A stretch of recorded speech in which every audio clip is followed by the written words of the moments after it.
Mic check for the YouTube stream. Mic check for the YouTube stream.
Good morning. This is the Committee of Adjustment, the Scarborough branch. My name is Anne McCauley. I am the chair of the Scarborough Panel Committee of Adjustment. I'm joined by my fellow panel members, Mr. Stinson, Ms. Oman, Mr. Kahn, and Mr. Taylor. In accordance with Sections 45 and 53 of the Planning Act 1990 as amended, this meeting of the Committee of Adjustment of the City of Toronto is called to order. The Committee of Adjustment considers applications for variances from the provisions of the zoning that applies to the property, permission to extend or alter lawful nonconforming uses, and consent to sever property to create new lots. Our land acknowledgement. We acknowledge the land we are meeting on is the traditional territory of many nations, including the Mississaugas of the Credit, the Anishinaabe, the Chippewa, the Haudenosaunee, and the Wendat peoples, and is now home to many diverse First Nations, Inuit, and Métis peoples. We also acknowledge that Toronto is covered by Treaty 13 with the Mississaugas of the Credit and the Williams Treaty signed with multiple Mississaugas and Chippewa bands. The Committee of Adjustment public hearings are now committed in a hybrid in-person and virtual format. Some applicants and participants will make their submissions in person, and others will participate virtually by electronic means through WebEx and online digital platforms. The meetings are also streamed on the Toronto City Planning YouTube channel, and anyone wishing to view the hearing may watch on YouTube. Those who want to participate virtually and have registered in advance will be connecting with their computer, tablet, smartphone, or telephone, and have the option of participating via video or audio only. All virtual participants will automatically be muted on entry. When your item is called, you will be unmuted by the moderator, one person at a time. We ask that you also mute your devices until you're called on to speak. Those participating by video appearance will be temporarily upgraded to panelists when your item is being held. During that time, your camera will be enabled. You will only be visible during your 5 minutes allocated speaking time. At all other times, your video will be disabled and you will be reinstated as attendee. For both in-person and virtual participants, Committee of Adjustment staff will share presentations submitted in accordance with the written submissions deadline. Those participating through WebEx are not allowed to use share screen or any other panelist controls during a video appearance. The host will remove you from the panelist role if you fail to respect this instruction. Receiving a copy of the decision of the committee. People attending in person today who want to receive a copy of the decision of the committee on an application must fill out a decision request card, and those participating virtually need to submit a written request for a decision by email. Please ensure that you include your name, address, and email address because the Committee of Adjustment and the Toronto Local Appeal Board will be sending notifications and appeal notices by email. If you do not agree with the decision of the committee, you may be able to appeal the decision to the Toronto Local Appeal Body or in some limited circumstances to the Ontario Land Tribunal. However, the provincial government amended the Planning Act and generally removed rights of third parties to appeal Committee of Adjustment decisions. Only the applicant, the Minister of Municipalities and Housing, specified persons and public bodies are permitted to appeal decisions of the Committee of Adjustment. Appeal instructions are set out at the bottom of the decision of the committee. In our hearing procedure, I will call each item in the order listed on the agenda. Making your submissions. When an applicant is uncontested, the agent or applicant may proceed with their presentation if desired.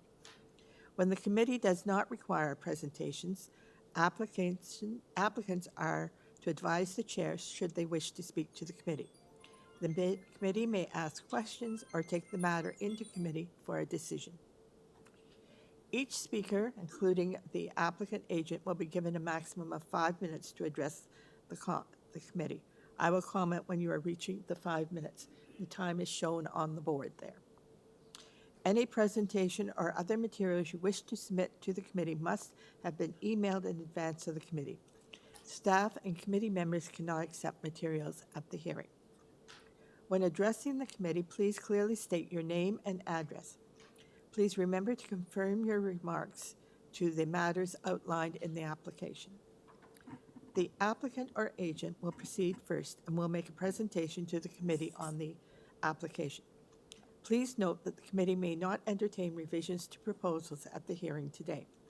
The committee may decide to defer the application if substantially revised to ensure the revised application is accurate and that all those entitled to notice of the application are informed of the changes. Then individually,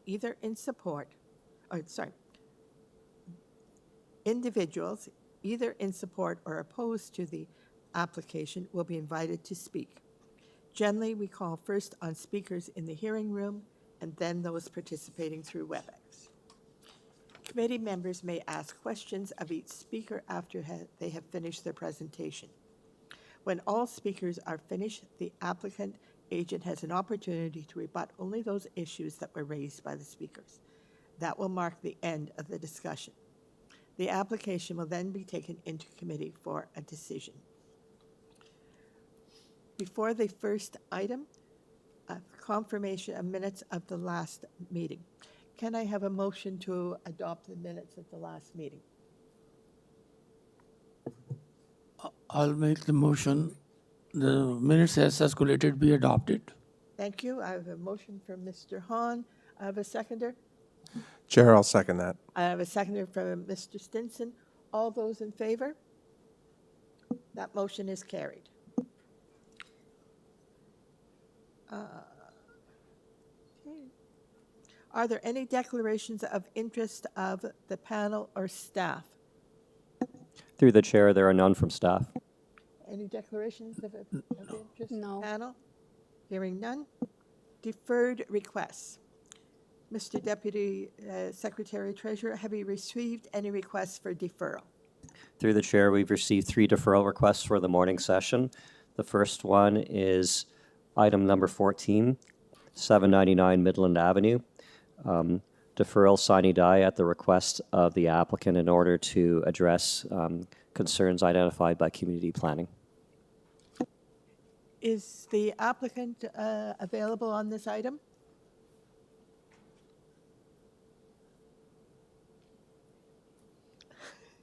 Yes, okay. Sir, do you agree to the deferral?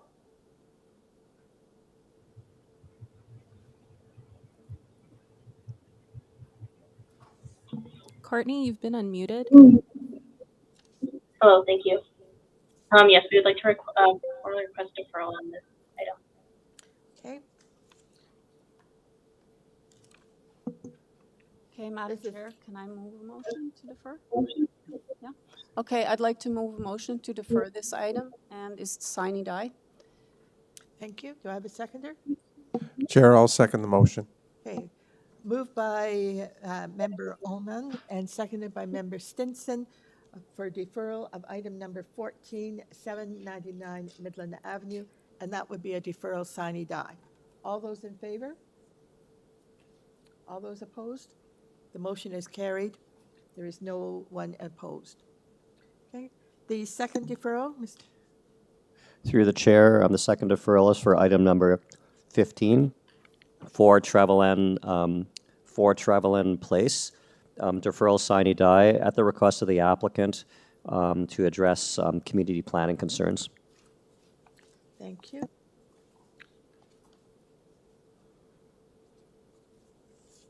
Is there anyone present in the audience on this item number 15 for TRELEVAN Place? Through the chair, the owner, I believe, is in the audience.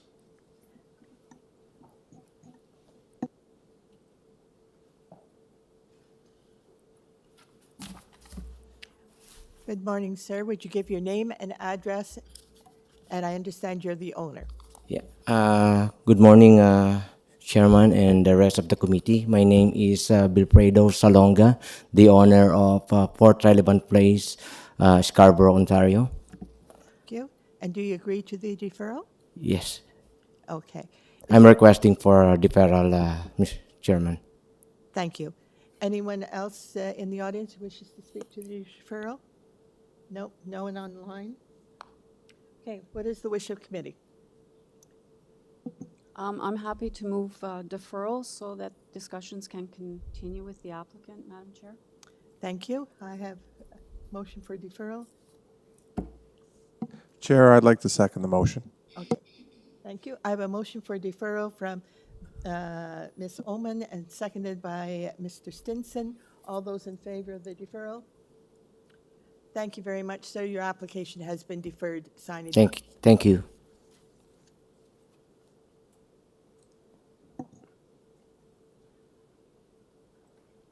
Do we have any more deferrals? Through the chair, the last deferral for the morning session is item number 17, 252 Tower Drive. Deferral sine die at the request of the applicant in order to revise their application. Thank you. Is the applicant online? Thank you. Members of committee. Yes, go ahead. My name is Syed Shabib, and I'm the applicant for 252 Tower Drive. Okay. Do we need his address? Yes, through, 252 Tower Drive. No, your address, sir. I know that, Address on the application, yes. 2211 Sharabi Road, Okay. Toronto, Ontario? Mississauga, Okay. Mississauga, Ontario. We think everything's in Toronto. So thank you for clarifying. All right, you have requested deferral sine die for 252 Tower Drive. Is there anyone in the audience on this matter? Not seeing anyone. Do I have wishes of the committee? Committee, in light of the applicant's request, I think I move that we defer this. Okay, I have a motion for deferral from Mr. Stinson.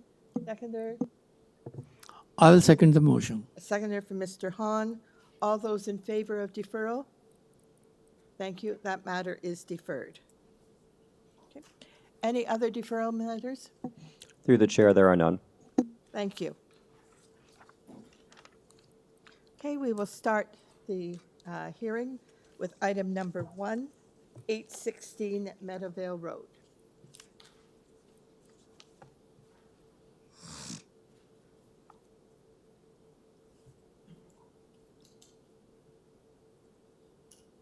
Is the applicant online? Okay.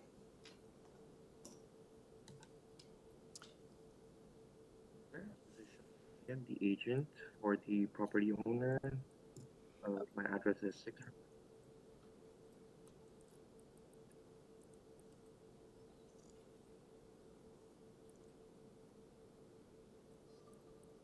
Good morning, Madam Chair. Were you able to hear me? Yes, can you just give me a second, sir, while I pull up the item? Sure. The item is 816 Meadowvale Road. It is to demolish the existing dwelling and to construct a new detached dwelling. There are 4 variances being requested. Okay. Sir, thank you for giving me your name. Do you wish to make a presentation? Sure thing. Thank you, Madam Chair. So today's application before the committee is for 816 Meadowvale, in which we are seeking 4 variances. This application was brought to the city previously and was deferred so that we had the opportunity to submit more supporting documents and also to obtain the support from city staff. So we had the opportunity to submit a planning brief from one of our planners, Manager Han, which describes the intent of this development at this property and why it is desirable and how it aligns to the conditions of the official plan. The 4 variances specifically are as follows. The first variance is for FSI. So the zoning bylaw only permits an FSI of 0.4 times the lot area. However, we are requesting a variance so that we can accommodate a 0.5 6.43421 times the lot area's FSI, which we believe again is minor in nature. Uh, Variances number 2 and 3 go hand in hand. So we are requesting for a building length of 19 meters, which would make the building step 27.12 meters. And we believe these two are also minor in nature. And the final variance is for the driveway width. The driveway width we are proposing is 6.35 meters, whereas the zoning bylaw and also for a parking space behind the front main wall, which is 6.12 meters. Sorry. The maximum permitted driveway width is 6.12, and you're proposing a width of 6.35.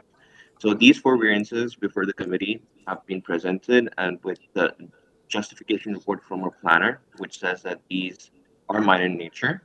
And we also have support from city staff regarding both the from planning as well as transportation. I would request the committee to consider this application and approve. Any questions, I'll be glad to answer. Thank you. Thank you. We have comments from community planning that this application be built in accordance with the site plan, and we have urban forestry conditions. Are you in agreement with both those conditions? Yes, Madam Chair, I am. Okay, thank you. Any questions of the applicants? Mr. Taylor.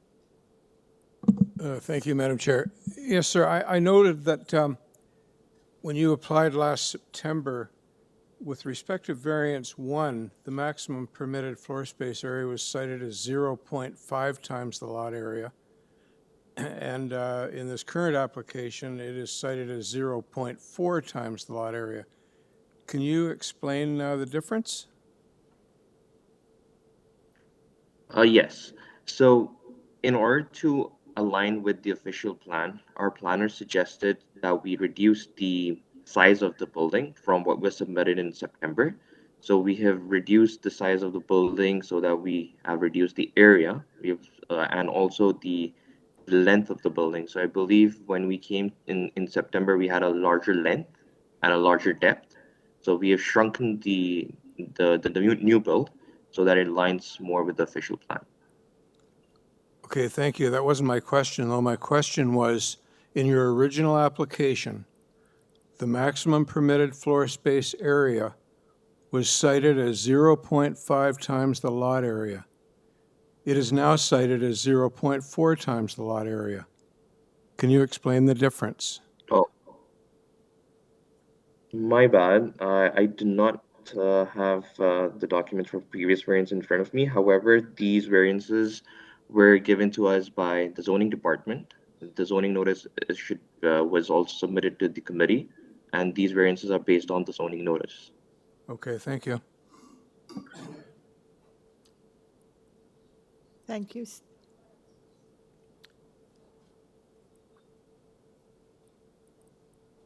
Staff, do you have any comments?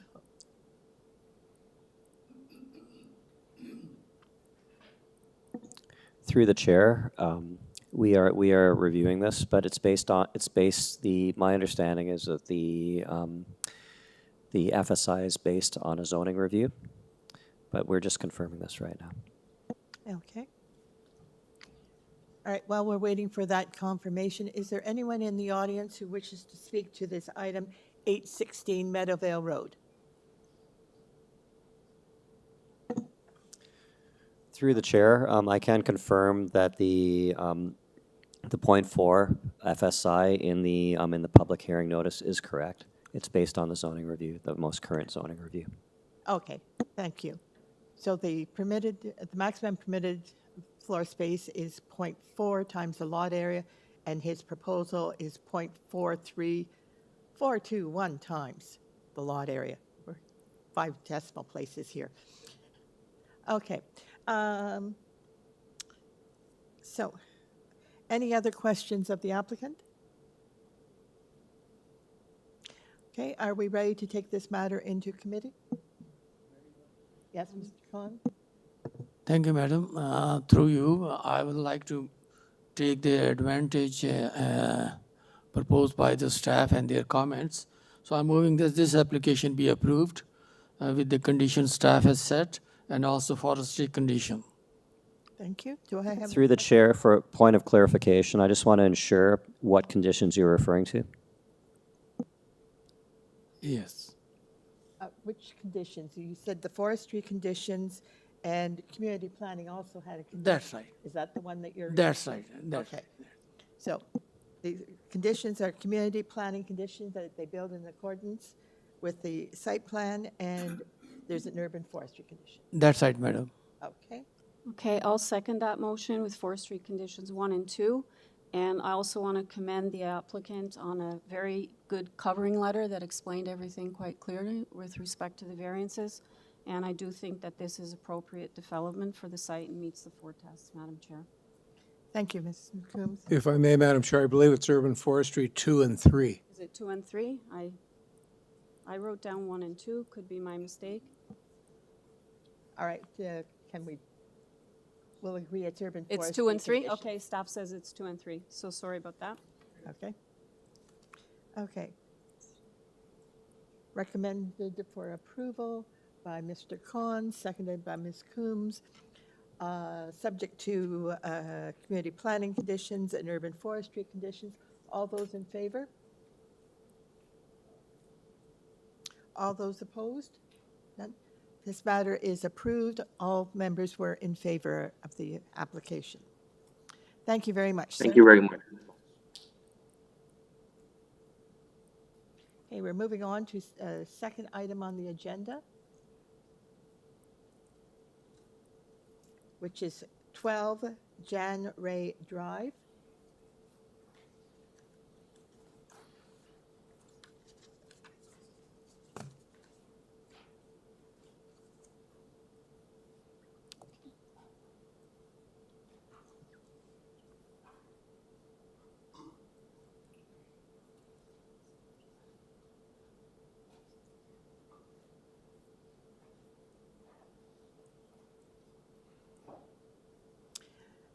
It's an application for 12 JANRAY Drive. The purpose of the application is to legalize the existing rear deck. The variance is for a proposed platform area of 34.43 meters squared, and the permitted is 4 meters squared.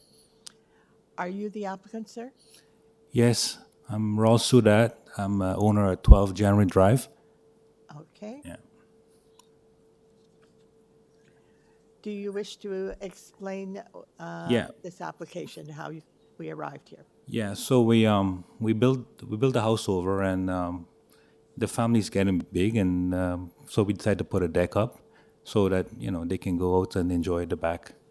And our neighbors to the 10 JANRAY were concerned about the privacy, but I want to assure them that there's going to be a screen there so that we're not going to be able to see into their yard. Okay. Are you proposing to build a screen on both sides of the platform? Yes. Okay. All right. Any questions of the applicant? Is there any opposition, Madam Chair? Here? And there is opposition, but are they here or are they online, just to be sure? Okay. Is there anyone in the audience who wishes to speak to this item, number 12, JANRAY Drive? I don't have anyone listed online for this item. Okay.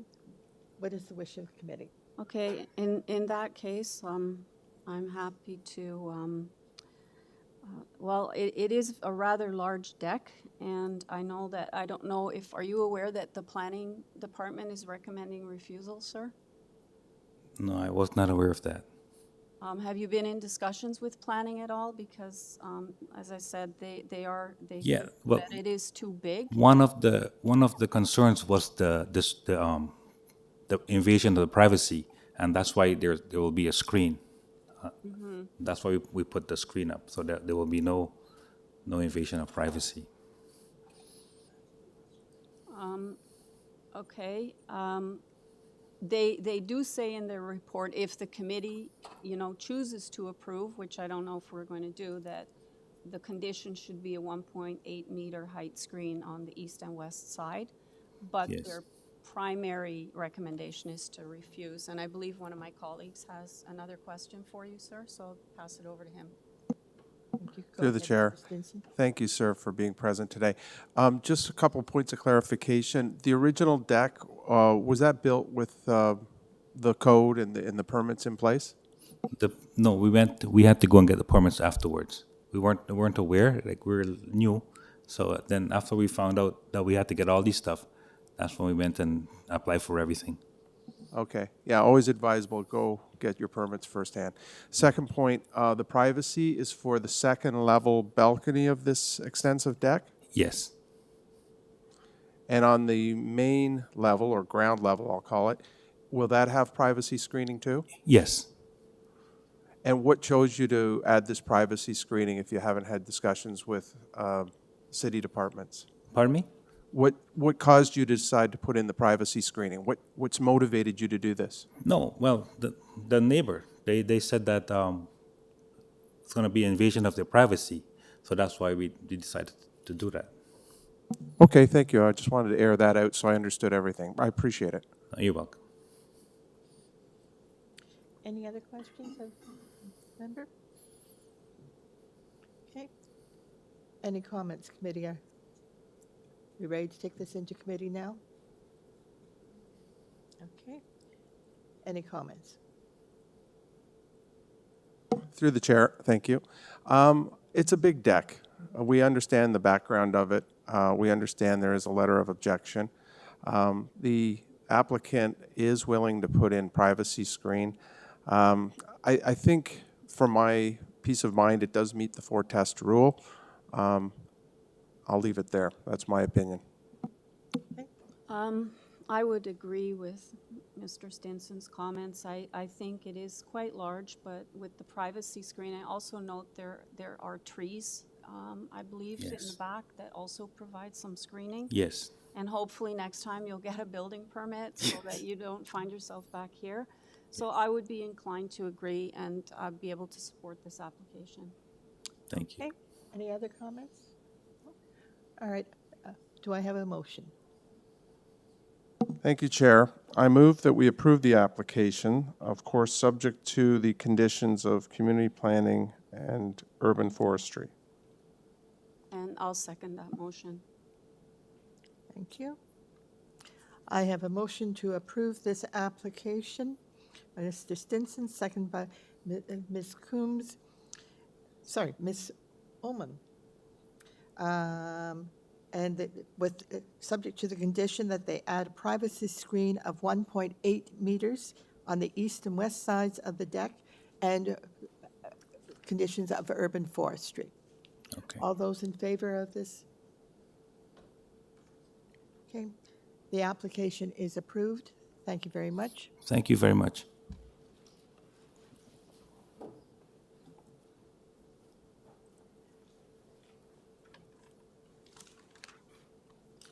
Moving on to item number 3, which is 1 WYTHENSHAWE Wood. Is the applicant online? Yes, the applicant is online. Is there anyone in the audience who wishes to speak on the application for 1 WYTHENSHAWE Wood? Not seeing anyone?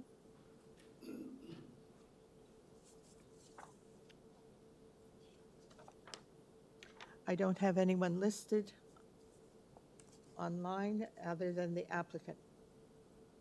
Okay.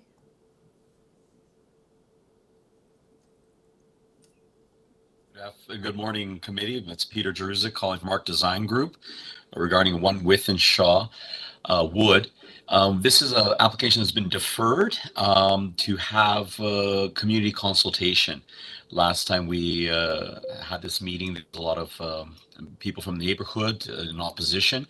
Since then, we did have several meetings with the neighbors in terms of the plans. We have redesigned it to accommodate some of their concerns, and we have a 4-committee again with these revisions. And I'm aware there's conditions also from planning department and forestry.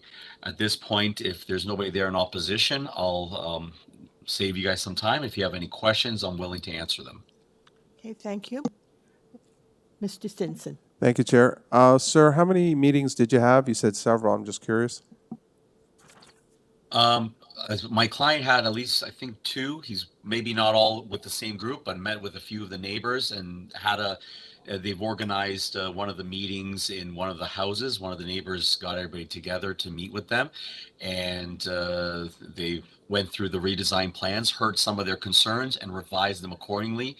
A lot of the questions, if you recall from last time, I know you guys have a lot of applications, was regarding parking on the street. But as that is not technically subject to this application, and we showed them that there's ample amount of parking on the site itself where we can fit 4 cars on the driveway and 2 in the garage. Thank you. That answers my question. I appreciate that the effort was made to speak with the neighbors. Any other comments? Thanks. Any other questions for the applicant? Okay.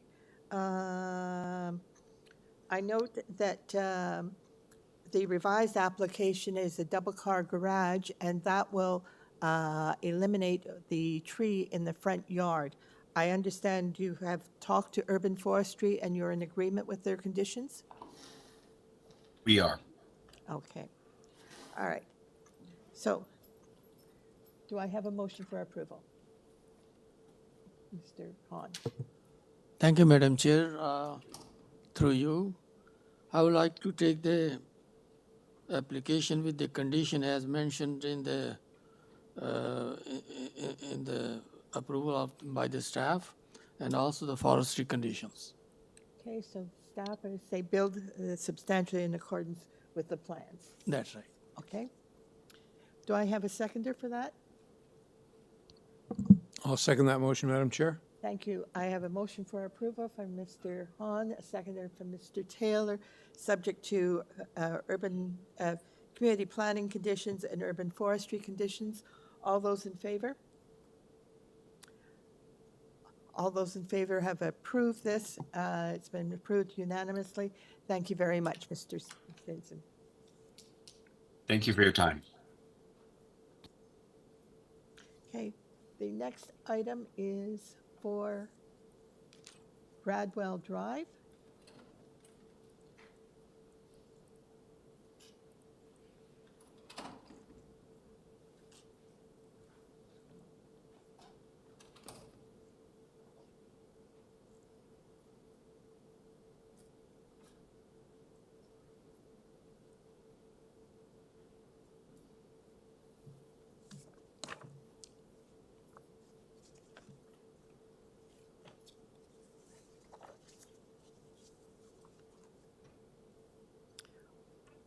'90 Gradwell Drive. Item 4 is an application to construct a new 2-story dwelling, and there are 6 variances requested. Is the applicant online? Yes. Good morning, Madam Chair. Go ahead. Do you wish to make a presentation, or do you wish to answer? Through the chair, you may wish to ask the name and the address of the applicant for the public record. Thank you. Sir, would you give us your name and address, please? Yes, Mehdi Hosseini from Hosseini Homes Corporation at 201 Steeles Avenue East, Toronto, Ontario. Madam Chair, I'm not sure if my colleagues need a presentation, but if the applicant's amenable, can we go straight to questions?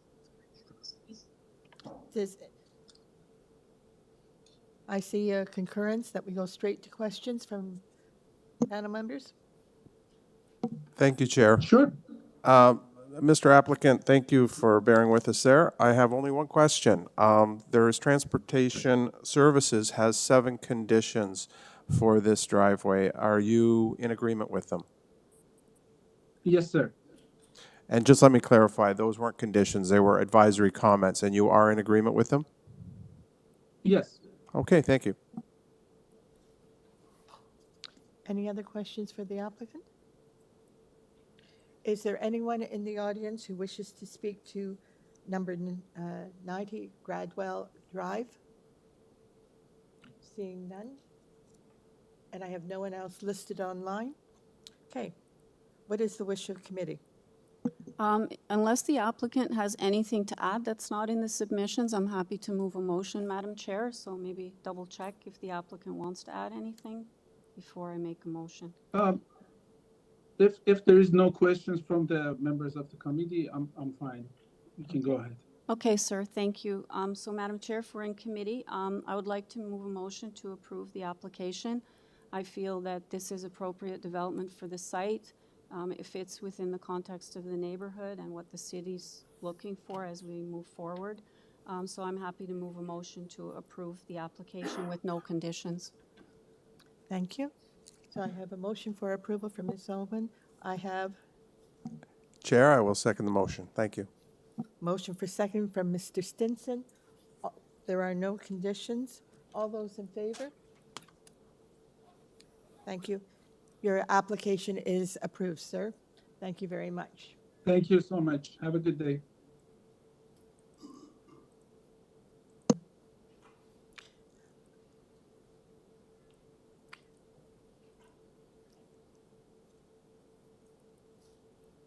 Our next application is 56 Oakley Boulevard.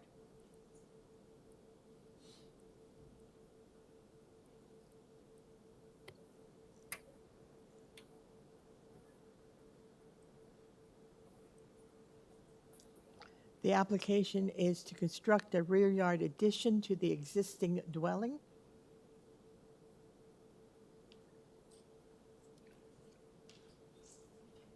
I have the applicant listed. Is there anyone in the audience who wishes to speak to this matter? No? Okay. All right. The application is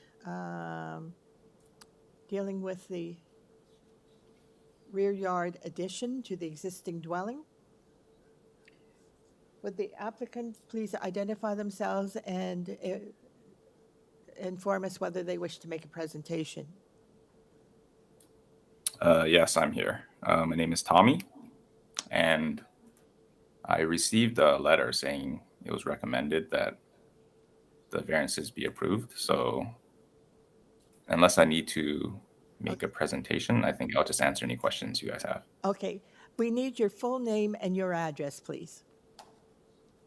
Okay, sorry. Tommy Lim, and I live at 56 Oakley Boulevard in Scarborough. All right. Are there any questions of committee? I just have one, sir. Are you aware of the planning report? Which is basically, it was dated April 25th, and it has several conditions that you build according to certain drawings, elevations, etc. Yes, it's basically saying I need to follow the engineering drawings, correct?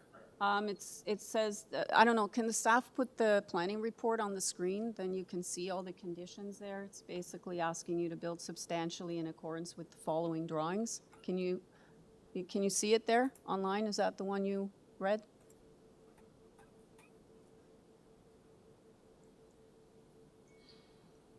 Yes, I have seen this. I emailed the city personnel and to clarify what it meant, and they just said I needed to follow the drawings that my engineer had. Okay, so produced. you're okay with the Yes, report I would agree then? with that. Okay, great. Okay. Yes. That's my only question, Madam Chair. Okay. Any other questions? Okay. It's now in committee. What is the wish of committee? Mr. Khan. Mr. Khan? Thank you, Madam. Through you, I will make the motion that we have two variances in front of us, minor. Staff recommends and has some conditions. So therefore, I move this application be approved with staff's recommendations. Okay. Through the chair, can you please identify which divisions? Yes, sir. Okay. Your Is it community planning conditions? The planning report. Yes, planning conditions. Thank you. community planning have requested conditions that they build in accordance with the site. Yes, plan. that is what I mean. Okay, so you're, Yes. Yes. So you want to say that the subject and conditions as reported by community planning. Community planning, that's right. All right. Okay, I'll second that, Madam Chair. So that's the April 25th planning report as a condition. I believe the variances are minor, and there's only 2 variances. It meets all the 4 tests, fits within the context of the neighborhood, so I will second that motion. Thank you. I have a motion for approval from Mr. Khan, seconded by Ms. Coombs. Ms. Ullman. Okay. Sorry. All those in favor? That motion is carried. Great, thank you. I do have one question. Earlier, you mentioned I need to send out an email requesting a decision or something. Is that correct or no? Let me just ask staff, because you are the applicant, correct? So I think Yes. you automatically get a copy of the decision. Is that correct? Through the chair, that's correct. Okay, so you don't have to do anything more, just wait for the copy of the decision, and then you proceed with your application for your building permit. Through the chair, just a point of clarification, there is an appeal period. It's, if no appeals are submitted, it's after 20 days after, then we issue a final and binding. That's when a building permit can be issued. Okay, sir, do you have any further questions? If so, you can contact the staff or the building department. But I think, Okay, that's great. No further questions. Thank you. okay, good. Okay, our next item is item 34, Fallingbrook Drive. Through the chair, it's actually item number 6.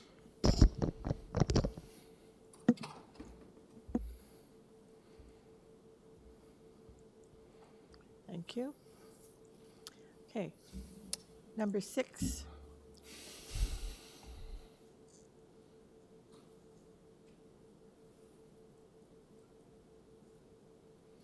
It's for 34 Fallingbrook Drive. Sorry to take a minute here. The computer is showing this as so large that I can't read it. It's taking me a minute to reduce everything to what I want to see. The purpose of this application is to demolish the existing dwelling and to construct a new detached 3-story dwelling. There are 8 variances requested. I have a person standing at the podium. Before we speak to you, sir, is there anyone in the audience who wishes to speak to number 34 Fallingbrook Drive? No? Okay. I do have listed several people online, and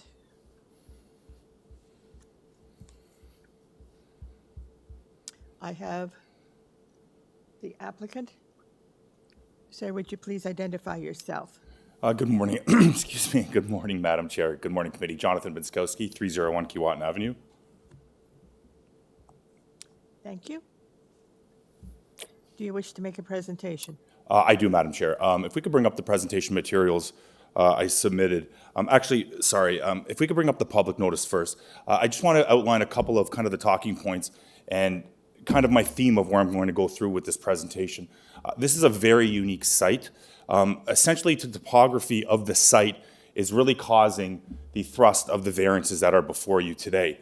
So if we look at the public notice of the 8 variances that are before you today, essentially 4 of them are true technical variances in a sense that they are 100% caused by the topography of the lot itself. In terms of the FSI, in my opinion, that is also a technical variance, but again, we still would have a request for an FSI regardless of the topography, but that request would be down to 0.44 as opposed to the 0.67, which would be an increase of essentially 36 square meters. If we could now turn to the presentation materials that we provided, this is a site that, if we go to page 4, please, this is a site that sits at a corner. It has a grade difference from the front of the dwelling to the rear of the dwelling of 2.49 meters. So essentially a house itself, that's perfect. So that dwelling itself that fronts the west portion onto Fallingbrook is actually at grade. There's nothing that can be done about that. Again, merely a cause of the topography. As we get to the rear of the dwelling, the actual dwelling itself is at grade. So as you walk out of what is the functional first floor of the dwelling, you are walking out at grade. Now, how that relates to the variances itself, that directly relates to the number of floors that are being requested, which is 3, when in fact it is a conventional dwelling with an integral garage with 2 floors of living above it. That is the normal built form for this neighborhood, and that is the normal built form that has been approved in this neighborhood. In terms of how that relates to the platforms, again, because those platforms are now considered to be the second floor, we have a request for an increase in the platform size. In fact, again, as we see from the rear elevation there, which is the second one down on the left, that is entirely at grade. You actually walk out of the first floor at grade. Now, that is not desirable from a drainage perspective, but again, that is a force and a habit of the type of topography that is on this site that we simply cannot change. So in terms of, again, going into that technical nature, that also deals largely with the height of the pedestrian entrance, again, because of that grade change along Fallingbrook. So of those kind of 4 technical variances that deal with the stories, the 2 platforms, as well as the height of the pedestrian entrance, those are entirely as a result of the grade change. If we continue on to the next slide, please. Here we see some of the massing. Again, as I spoke of, there we see how it relates to the dwelling itself. Again, if the basement were not to be included in the FSI, as we see in yellow there, we would be at 0.44. Again, a modest 36 square meters above. If we could continue on, please. I have a lot to get through, so we're going to try to go. Please keep going. I also have a graphic. I'd like to just show a quick graphic of the side elevation.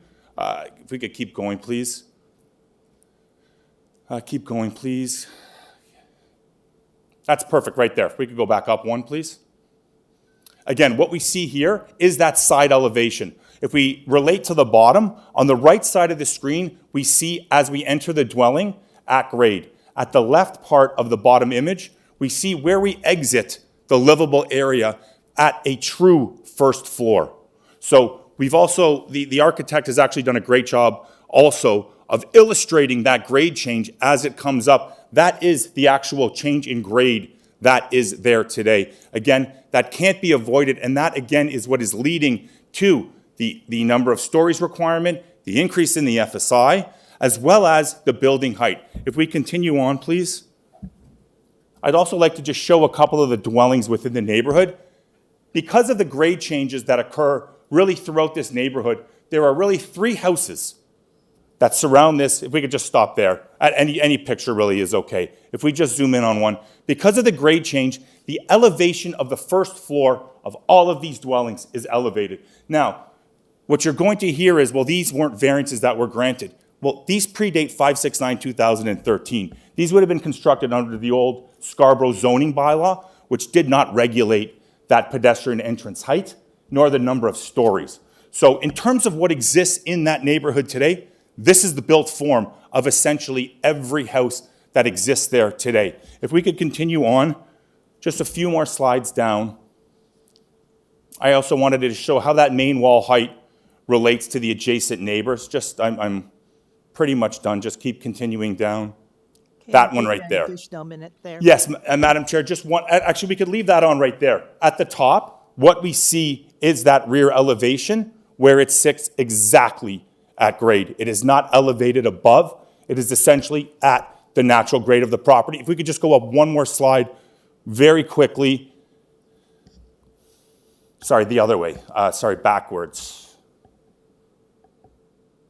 Correct. What I've done here quickly is just maybe leave this image up for a sec. Sorry, the one that had the green. Yes, the neck, that right there. What we've done there is the green part at the rear is what is permitted under the height. The actual main wall height in the rear of the property as it addresses the neighbors is actually below the zoning bylaw requirement. In addition, on the bottom, we see that walkout rear elevation. The whole entire rear is below the main wall height. Again, just to leave you with, again, this is entirely due to the topography of the site, which can't be changed. I'm happy to answer any questions as I went over my time. Okay. Any questions from committee members? Just one, you're aware of all the conditions, I guess, the planning, transportation or advisory comments, TRCA condition, forestry, ravine. You're good with all the conditions? Yeah, through you, Madam Chair. Mrs. Oman, I actually meant to address that at the beginning. We had spoken with planning, we had spoken with all of the departments. There was an initial refusal request from transportation. We spoke with transportation. We've come to an agreement on cutting some hedges. We are absolutely in agreement with every condition. And I would also just like to note, there is not one objection from any city agency that is before you. Okay. Thank you, Mr. Benkowski. I'm going to ask a little bit further on that. The forestry condition number 3, it identifies that is a good tree kind of in the middle of the proposed swimming pool. Have you looked at that? Through you, Madam Chair, that is something they would address during the application for the swimming pool. In terms of what we are here for today, we're not requesting the removal of any trees. If I'd be happy for you to put that condition in, and that can be something that can be addressed when they go for their pool permit in terms of that. Okay, it is a condition, I believe, of urban forestry. We would be happy with the conditions that are on file, Madam Chair. Yes, Mr. Stinson. Thank you, Chair. I'm glad you addressed the pool and the tree. I was interested in that. Thank you for the presentation. It was well done. If I understand you correctly, there's build forms that were established prior to 2013 that are similar to what is being proposed today, number 1. Is that accurate? Through you, Madam Chair, Mr. Stinson, I would say are identical. What exacerbates and what differentiates this proposal from the others is this is on a corner. So it's going to have a little bit of a different impact than the interior of the neighborhood that have the houses side by side. But in terms of what exists in this neighborhood, I don't think anybody can argue and say that this is not the standard built form of having the elevated first floor above the garage of essentially almost every house within this neighborhood, because again, the streets are the topography of every street is coming up, is coming down, is moving. So this is what is here. And to your question, yes, under the old Scarborough zoning bylaw, that would not have been a regulation at that time. Thank you. I got another question, and that's basically to say you say the overall increase is 36 square meters? Sure, yeah, through you, Madam Chair. If you take out the basement, which again is at grade because of the topographical change, we're actually requesting an increase of 36 square meters, which equates to a 0.44 FSI, where 0.4 is permitted. Within the presentation materials, we did include some examples of other applications that had increases in FSI, but just to go back to the FSI of what we're proposing, we're under length, we have no setback requests, we're under the coverage. We also did include some graphics of what a permitted coverage dwelling would look like. So in terms of the built form of the dwelling, there's nothing that is leading to the FSI, even at the 0.44, that would cause any type of adverse impact. Again, in terms of a building length, we have an ample setback to the adjacent neighbor. So in terms of impact, again, as we walk out on that second floor, which is considered the second floor, which is really the first floor, we are at grade. That's an impact that cannot be avoided, and in fact is an impact that is on the site today, that is on the house today, again, because of the topography.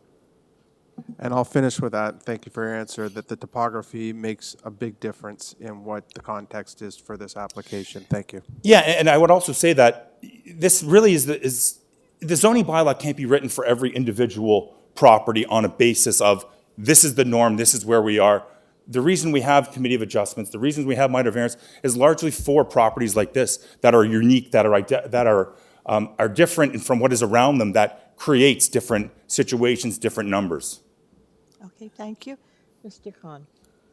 Thank you, Madam Chair. Sir, first of all, I appreciate you're audible to me.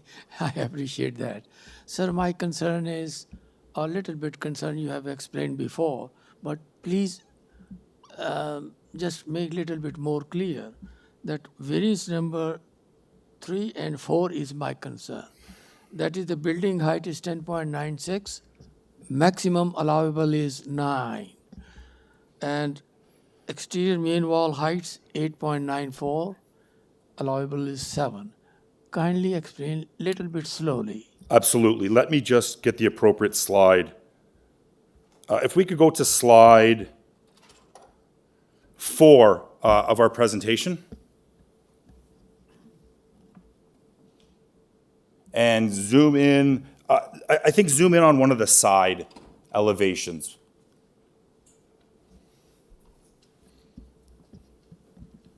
Perfect. Through you, Madam Chair. So, Mr. Khan, what we have here is we're showing the 2 levels. One is the portion on the left where it addresses Fallingbrook, the actual street itself, where the integral garage is and where the elevated front porch is. The actual height is taken, okay, sir, from that required front yard setback. So that 10.96 we see here really is only at that portion there. As we get to the back, we have a 2.49 meter grade difference from the front to the rear. No matter where the house is to be constructed, this will be a variance, regardless of everything, again, because of where height is interpreted and where that height is taken from. So nothing could be done except for essentially building a one-story dwelling with an integral garage with 1 story above it to not have a height increase. As we get into the rear yard, we're actually well below that required main wall height as it addresses the rear, and we are in fact under the height as it addresses the rear. So this is merely, again, a fact of the topography and where height is being taken from as per the definition of the zoning bylaw. Thank you. Any other questions of the applicant? No? Okay. Take a seat, sir. We have 3 speakers online. Is Nora Casper online? Thank you. Ms. Casper, would you give us your name and your address, and then you have 5 minutes.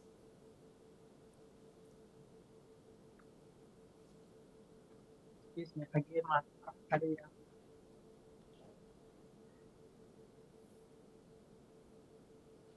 Can you try again? We could barely hear you. Hello, my name is Nora Gaspar.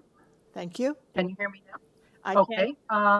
Your address, Madam please. Chair, letter into the COA some time ago indicating that we had hired an urban planner to represent us as we are the neighbor adjacent on the south common property line. And that person is Mr. Michael Bart, and he will be doing the speech or the speaking on our behalf. Okay. So, That letter Ms. was Gasper, acknowledged by the DOA. you're 28 Fallingbrook Drive. Can you just confirm that that's your That's address? correct. Okay. And you want Yes. Mr. Barton to speak on your behalf? That's correct. I sent that in writing and it was confirmed. Okay, thank you. And Mr. Martin made the All right. Is Mr. Barton online?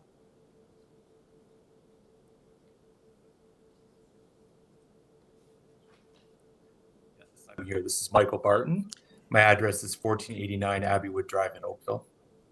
Thank you. You have 5 minutes, sir.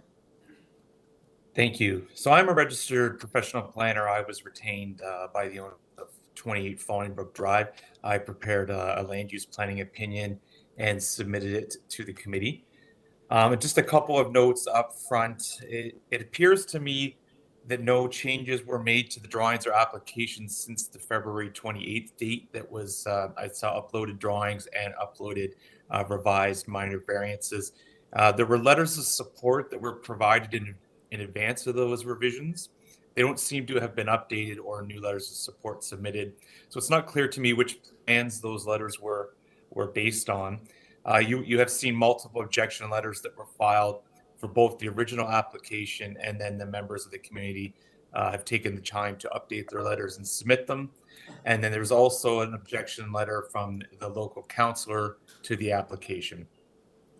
So in terms of the proposals, just going through, I guess, the highlights of the planning opinion I had provided. So the existing dwelling and the driveway they're located at the northwest corner of the property. So what that does today is it provides a significant setback to both the south and east sides of the property. As noted, there is a considerable grade change towards the rear and the east side. So under current conditions, the house is considerably higher than my client's property at 28 Fallingbrook. But what we see in the pictures that were in my document, you can see that the existing house is constructed into the slope, and which helps to bring down the massing at the rear.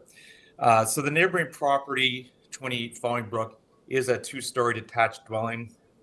It did receive minor variance approval in 2016, but the work that was the subject to that variance approval never proceeded. So the house itself is as it existed before that application was made. The difference in elevation between the two properties results in a significant overlook condition on the property today. So as I noted, the spatial separation that's there, and then the way the house is designed does provide a buffering effect, but the topography just does create a condition where there is privacy and overlook on the property. And you would see in my report the photos that show the outdoor area in the rear yard of my client's property is a significant amenity area that's effectively an extension of their indoor living space. So in my report, I had identified both what I delineated a broader context and immediate context. The broader context had 81 properties. The immediate context has 22 properties. To get a quick look at the minor variance approvals, again, understanding that many of the properties were constructed before the current bylaw, but just to get a sense of what's been going on in the neighborhood. So in the immediate neighborhood, there's only 7 of those 22 properties that had received any minor variance approval. None of those were for more than 2 stories. Only 3 of them received FSI variances, which were 0.43, 0.47, and 0.52. Now, again, all of those dwellings would have been subject to the same requirements here of including the basement floor area based on the way the topography worked. So again, that's the constant application to any of these properties would be include how the GFA was calculated. There's only 1 property in the area that received a variance, or in the immediate context, that received a height variance. We see no properties receiving variances for the side, front, or rear wall heights, and there are no variances on record for the size of the platforms. So again, what's being proposed here is removing the existing house. Effectively, what's happening is the dwelling's being constructed closer to the east property line along Fallingbrook Drive and the south property line that exists under current conditions. There are no variances for those setbacks, but however, it is a significant change in the existing condition. The attached garage location is being moved from that northwest corner to the east side of the property, effectively allowing for the grade change to be accommodated and also include a pool and outdoor amenity area on the west side. So that's immediately adjacent to the rear of my client's property. The pool and amenity area are going to be at the highest elevation of the property in conjunction with that second floor platform area, so directly overlooking my client's property. The drawings show no tapering or massing of any of the floors to help bring down the massing, the privacy, and overlook. So as I had provided in my opinion, it was my opinion that the variances do not meet the 4 tests. In particular, it's my opinion the variances, they don't fit in with the prevailing neighborhood character in terms of the official plan, but from the perspective of the zoning bylaw, it's my opinion that the application does not maintain the intent. So variances 1 through 5 are going to result in a height, massing, scale, and density that's not compatible with the surrounding neighborhood, particularly in my client's property. While it's clear that there is an existing privacy overlook condition, and as of right provisions of the zoning would allow that to be exacerbated. So what's being requested here are variances that will conclude, please. Yes, in additional adverse impacts. So the concerns here in terms of the 4 tests are, as of right, there's a privacy and overlook condition, and what's being requested is variances that allow that to be further increased beyond what as of right would be permitted due to the topography conditions on the property. So in my opinion, the 4 tests are not met. Okay, thank you very much. The next speaker I have listed is a Mr. Sorry. Is there any questions of the speaker? No. Okay. All right. The next speaker I have is a Mr. John Gambles. Is Mr. Gambles online? Okay, Mr. Gambles, would you please identify yourself and then proceed? Give us your name and your address. Thank you for allowing me to speak. My name is John Gambles, and for 42 years, my wife and I have lived at 16 Fallingbrook Crescent. We moved here seeking the privacy, character, and integrity of this unique cul-de-sac in the Fallingbrook Enclave, which includes Fallingbrook Woods and Fallingbrook Drive. Zoning variance requests based on approved precedents imported from outside the Fallingbrook Enclave threaten to erode its unique character and integrity and risk its environmental sensitivity.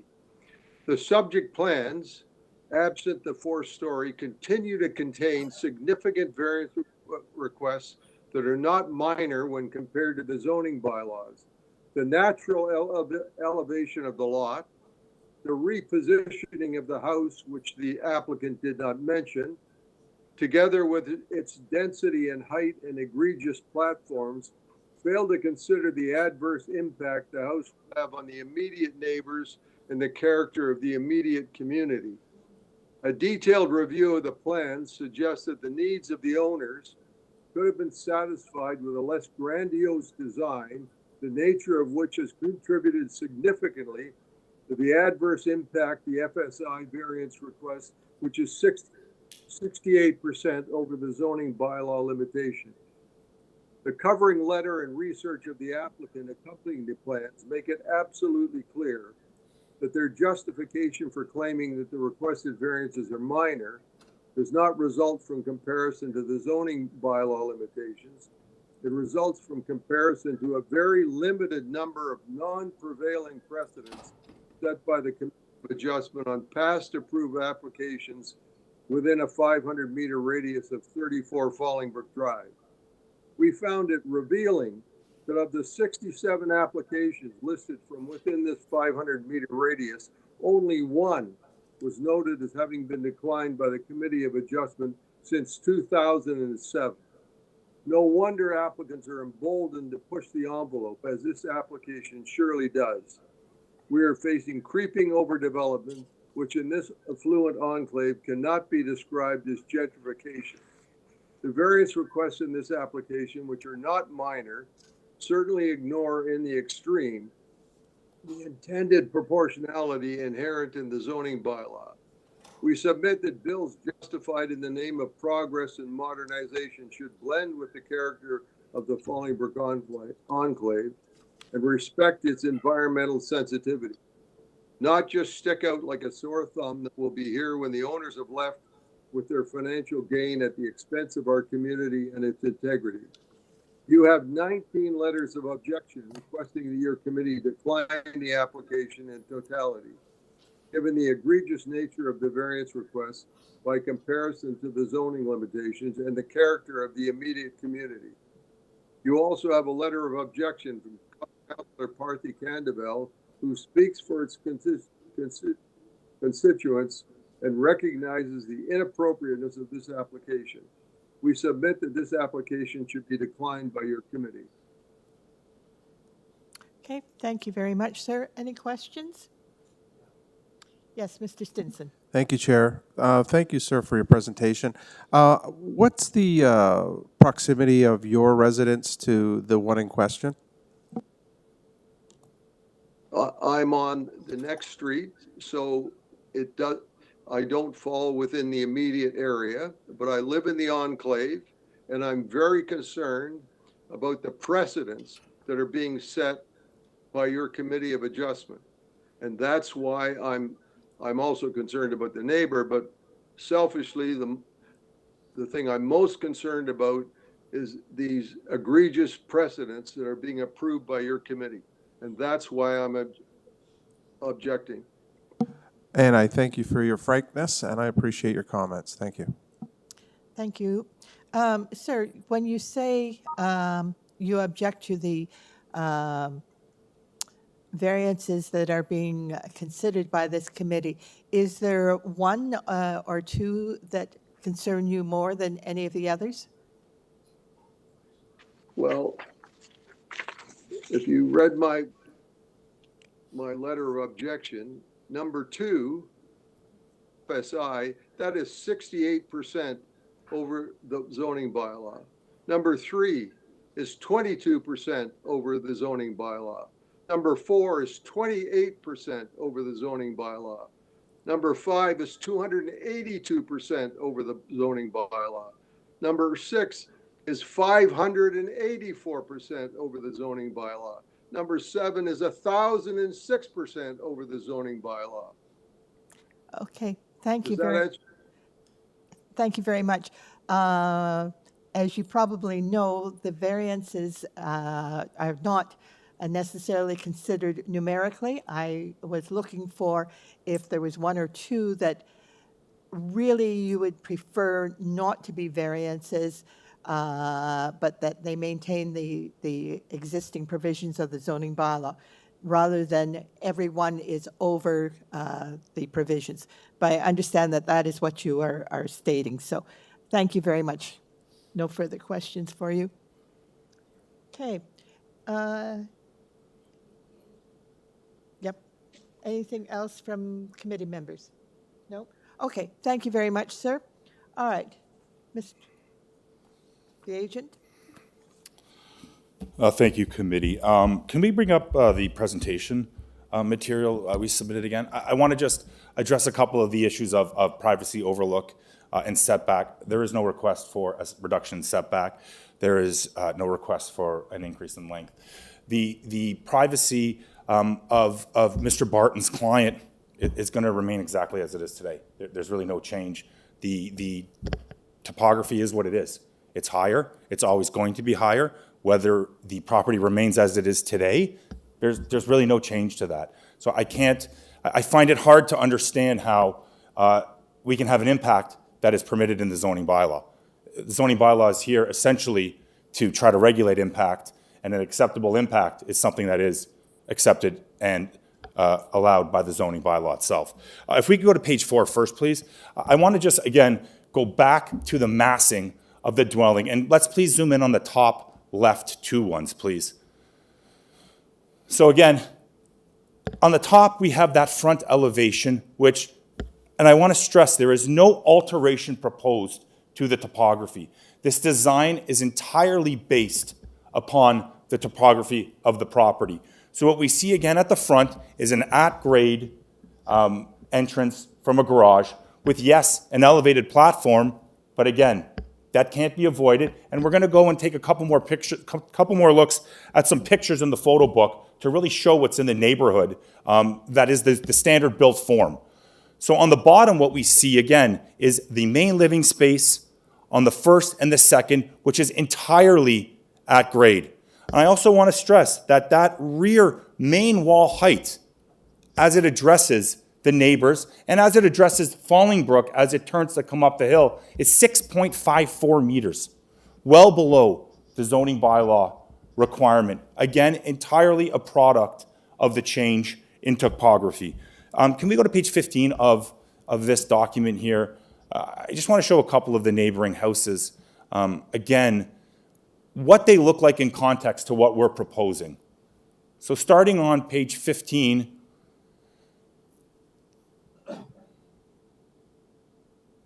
here we go.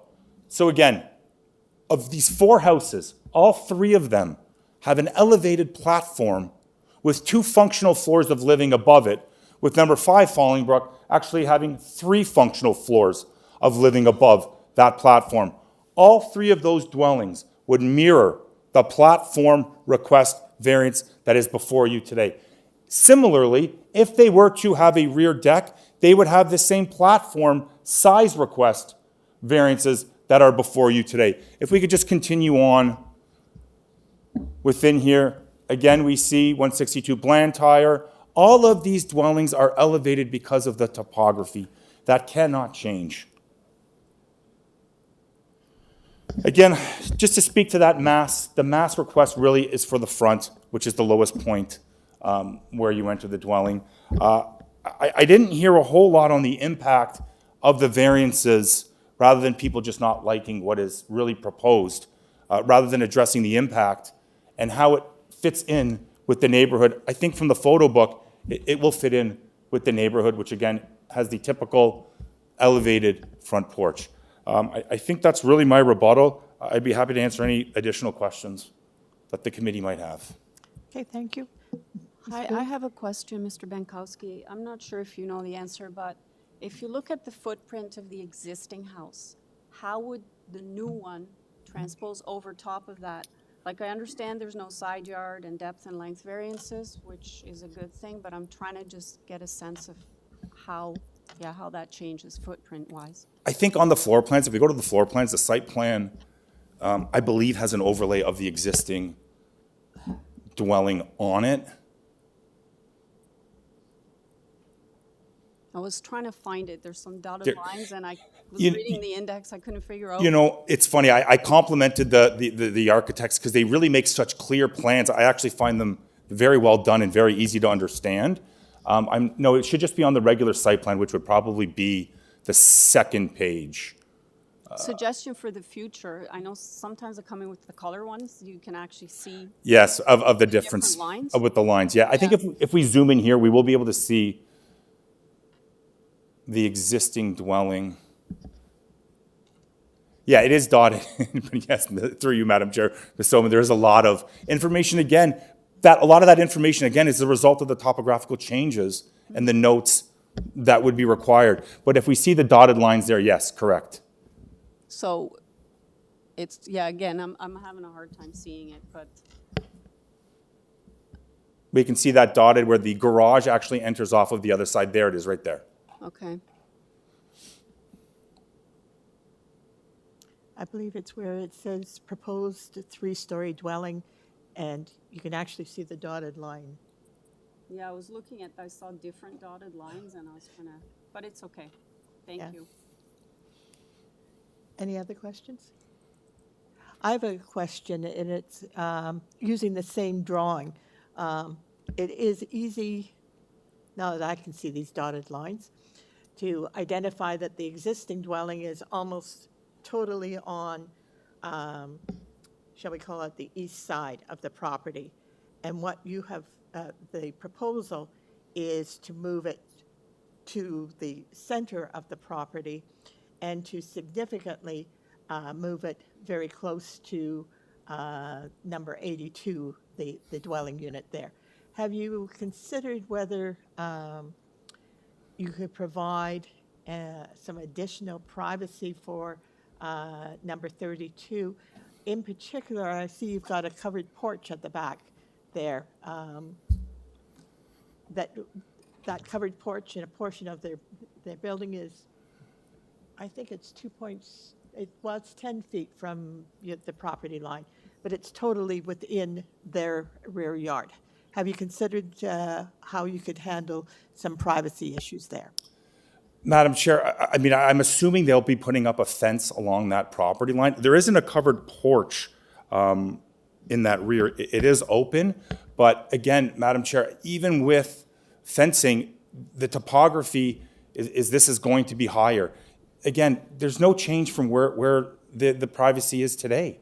There won't be any change in the future. It just simply can't be altered.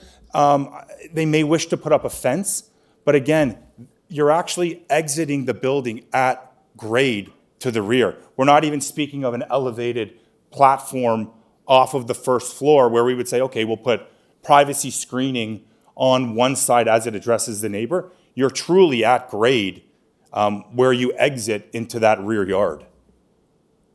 And again, Madam Chair, as you did mention, there is 10 foot or sorry, Madam Chair, there's actually a setback to the side of 4.78 meters to that property. So in terms of separation, sorry, Madam Chair, I was on the wrong side. It is 10 feet separation to them, which is 3.05 meters, which again is well above the zoning bylaw requirement. But to go back to that other part, the house is cited as per the zoning bylaw, right? There is no request for anything. In fact, if we were to have proposed the house being built towards the existing house, the house actually would be higher, which would actually be worse because of that natural elevation. The least impact is actually where the house has been proposed because it starts at the lowest point rather than starting at the highest point as we turn up on the right side of Fallingbrook there. Okay, thank you very much. Any other questions?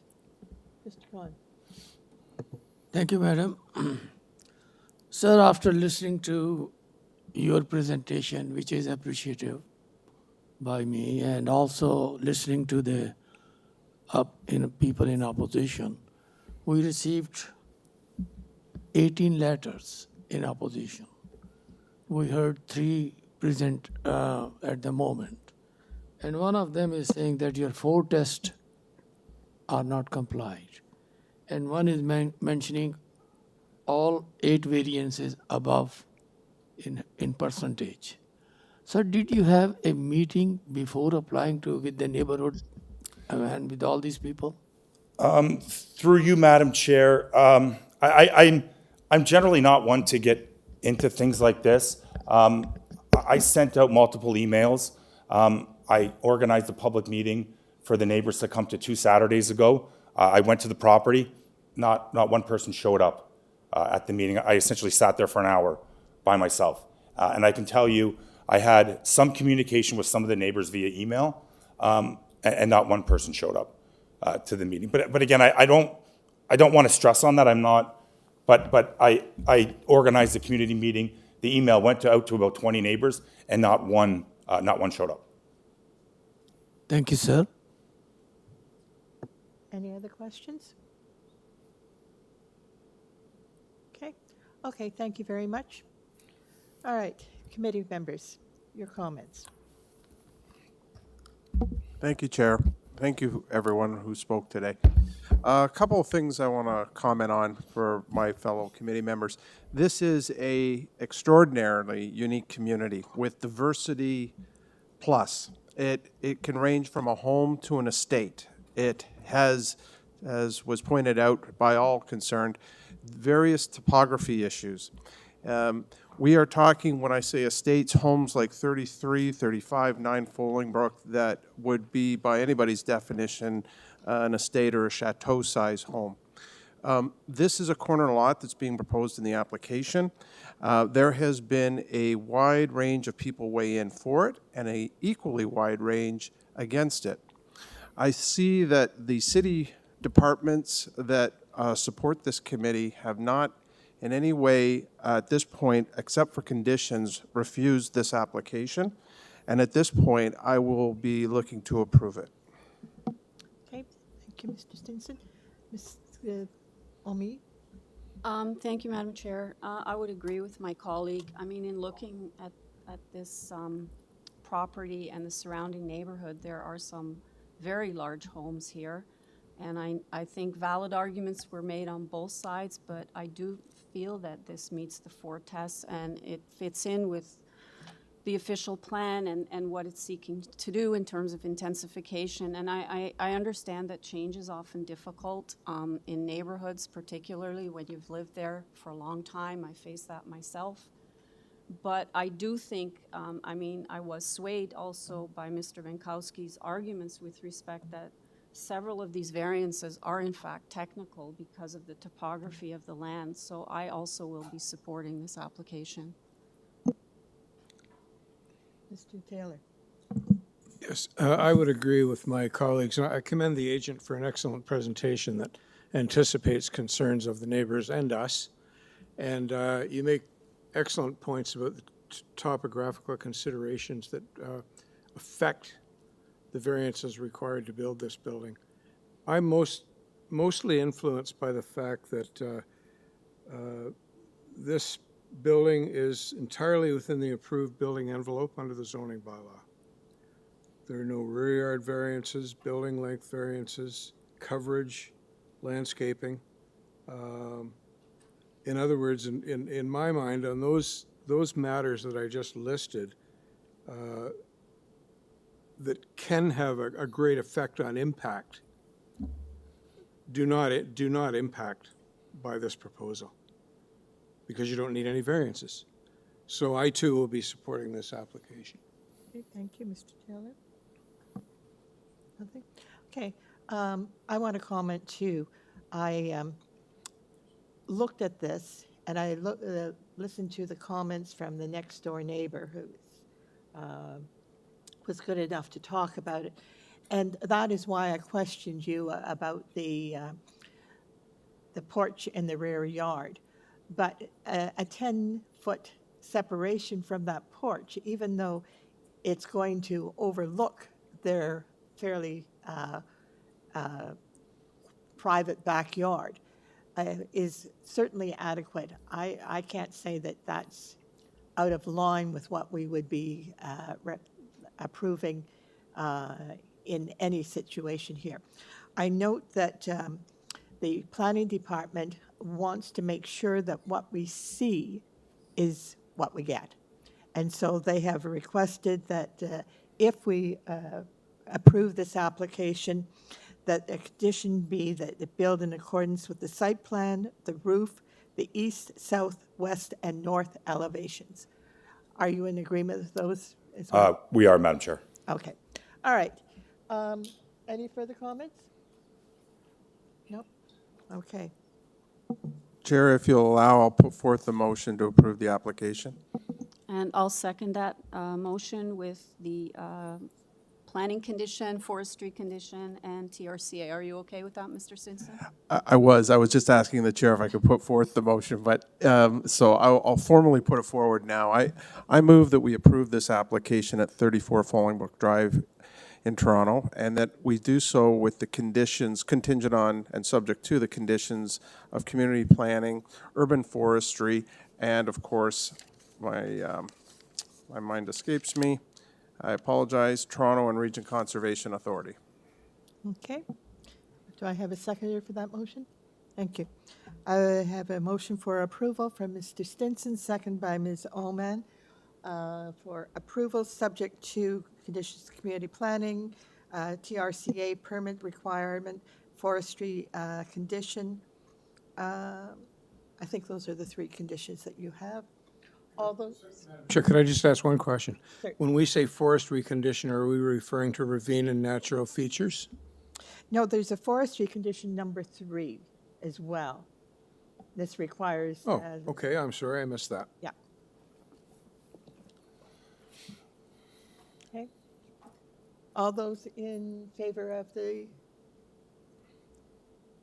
Thank you very much, Thank you. sir. The application is approved. Thank you to all those who have participated in this.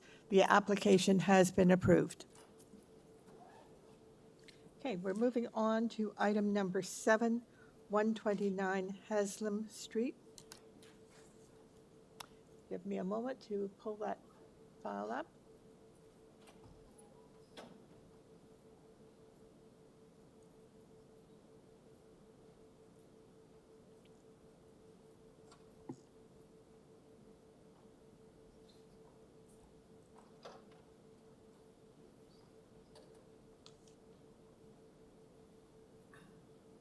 Okay.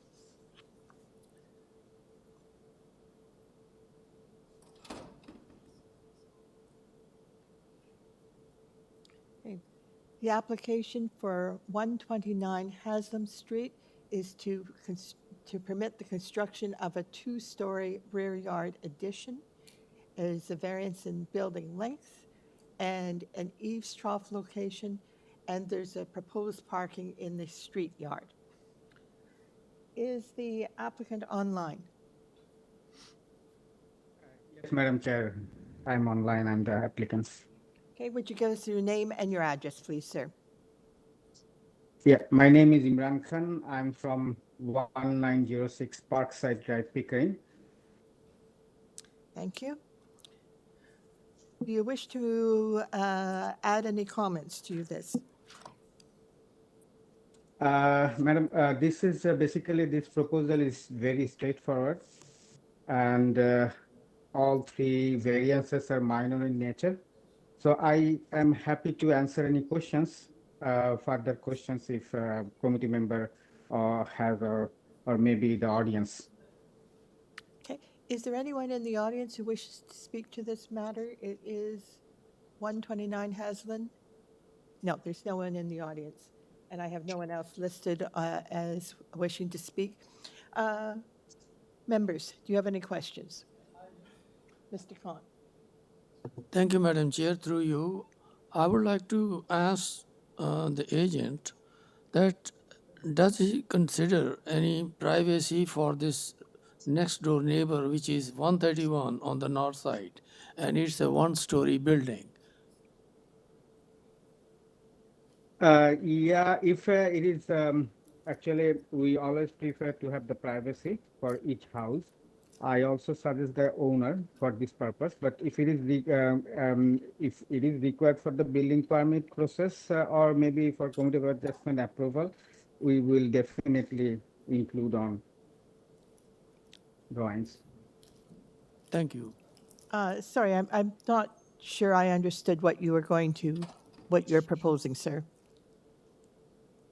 Yeah, that we are happy to add any privacy to the neighbor which is very close to the addition, like the yeah. So we are happy to add. What would you be adding? Privacy screening or? Yeah, adding. Yeah. Where? Yeah. Where? On what side?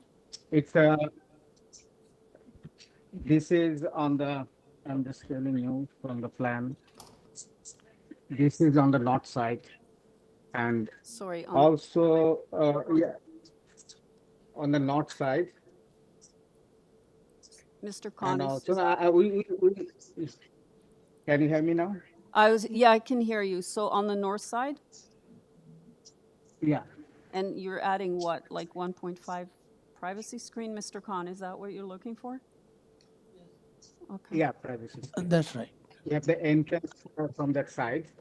Okay. To the building rear addition. We have the entrance, so we are going to have privacy screen from that side. Okay. Yeah, I'm just looking at the north side and at the plans. You don't have any windows on that side and the addition. The only thing that's open is the stairwell. Is that correct? Yeah, it's from the main door. Yeah. Okay, and you're proposing to screen the stairwell? Yeah. Okay, is that satisfactory, Mr. Khan, or do you have any other questions? No, I appreciate the answer. Thank you. Okay. Mr. Taylor? No? Okay. Your light is still on.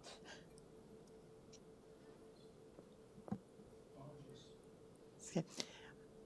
Any other comments? Okay. Do I have a motion? Okay, I'll move a motion to approve the variances. I think they're minor, as the agent said, and then with a condition for screening on the stairwell on the north side or both sides. Doesn't. If you can do both sides, we'll do both sides. And that's my motion to approve. Through the chair, just point of clarification. So it would be approved subject to A condition for screening along the stairwell. how tall? It's 1.5 is the standard, but for a stairwell, is there a different standard? Okay, so I just want to make, so a 1.5 meter high screening along the north and south sides of the stairwell? Yeah. Is that? Might as well do both sides, I think, so, yeah. Okay. Okay, thanks. Okay. I will second the motion. Sorry? Go ahead. Second the motion. Thank you. All right, I have a motion for approval from Mr. Oman, seconded by Mr. Khan, subject to a screening of the stairwell. All those in favor? That motion is carried. Thank you very much. Staff, you will be able to add that condition to the decision. Thank you. Okay.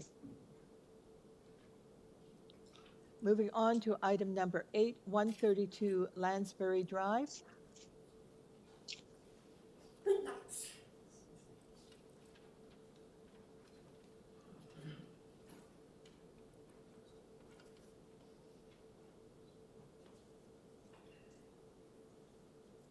Okay.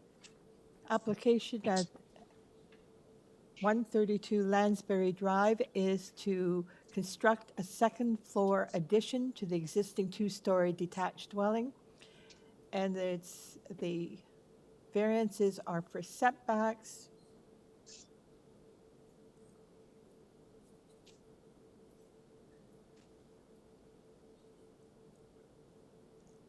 and FSI. Thank you.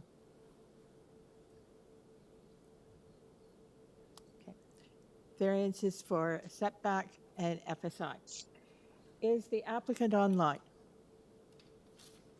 Okay, Yes, Madam Chair, I'm online. thank you. Would you please identify yourself and give us your address?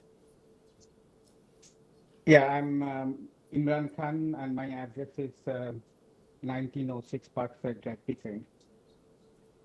Okay. Do you wish to make a presentation, or do you wish to answer questions?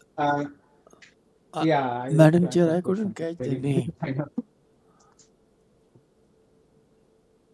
Hello, yes. I'm sorry, I was distracted. Did you want to make a presentation, or do you want to simply Yeah, I answer just questions? like to, I just, Go ahead. I just like to add for the number one variance, that is 047 meter from the west side. This is basically existing garage setback. The owner is only adding up on the above the garage, and the setback for the garage side. This I want to add, and rest of the thing I like to answer the questions if any. Okay, thank you. Mr. Khan, did you have a question? No, ma'am, I don't have a question, but I have, through you, I have a suggestion that whenever application is made, kindly mention where the second floor is, which you are adding. The location is not mentioned. Front, back, sides. So we appreciate if these kind of directions are given to us.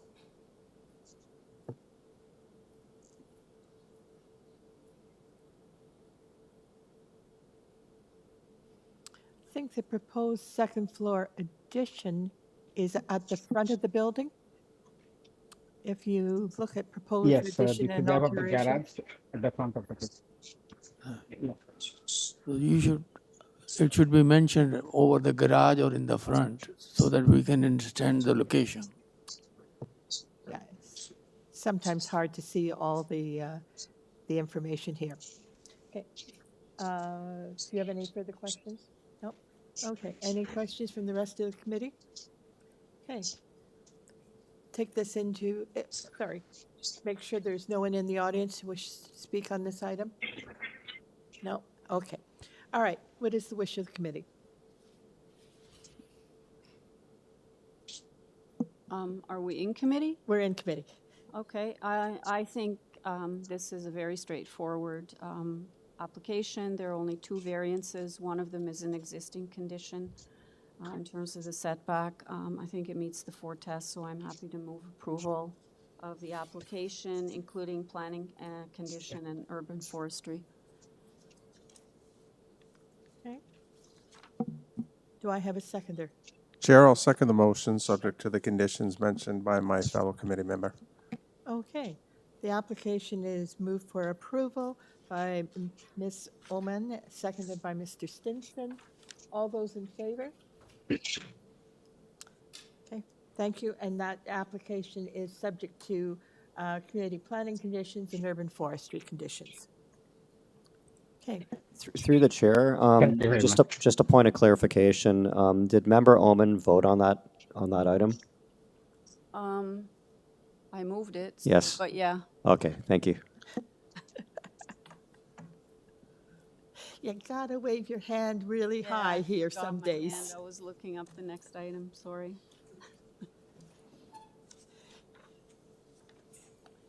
Okay, we're moving on to item number 9, 5373 Finch Avenue East.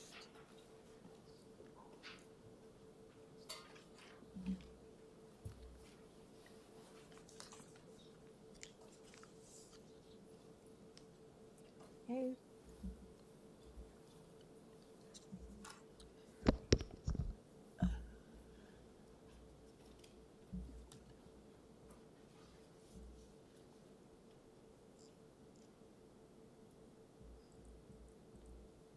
This is an application in the, sorry, all right, got the wrong one. We're item number 9, 5373 Finch Avenue East. And I was going to say that this is an application in the industrial area, Marshalling Yard Industrial, and its purpose of the application is to construct a one-story warehouse addition, and the variance is for parking. Okay. Is the applicant here? Would you identify yourself with your name and address? I'm Martin Rendell, 35 Delburn Drive, Toronto. I'm the agent for Viva Magnetics, the owner of the property. Okay.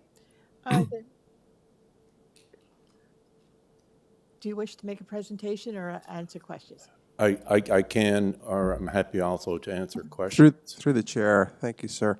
I'd like to suggest to our committee, as was done earlier today, that I will not be requiring a presentation. If any of the other members are, please feel free, but I'm good. No presentations? Okay. Fairly simple application. I certainly appreciated the statements that were provided here as to how the parking variance is required, because this is not considered new development. If it was new development, there would be no parking requirements. So it's helpful to the committee to understand the difference between why we're giving a variance for a parking revision, where if it was a brand-new building, there wouldn't be any parking requirements. So with that comment, do I have a motion? Mr. Taylor. Yeah, Madam Chair, I'm happy to move on this item. One variance, very minor, transportation related, and Transportation Services Department has no comments, so I satisfied it meets the 4 tests under the Planning Act, and I move approval without conditions. Thank you. Do I have a seconder? Mr. Khan? I will second the motion. Okay. I have a motion for approval from Mr. Taylor, seconded by Mr. Khan. All those in favor? Your application is approved. Thank you very much. Thank you very much.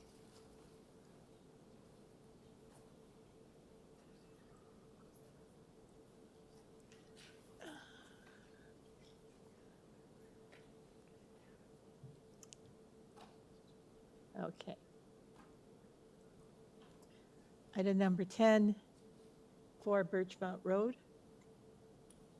It was good, sir, that I saw you moving, because I was going to take a break. But we'll proceed since you're here. If you want to take a break, that's fine. Let's give me a minute to pull up this application.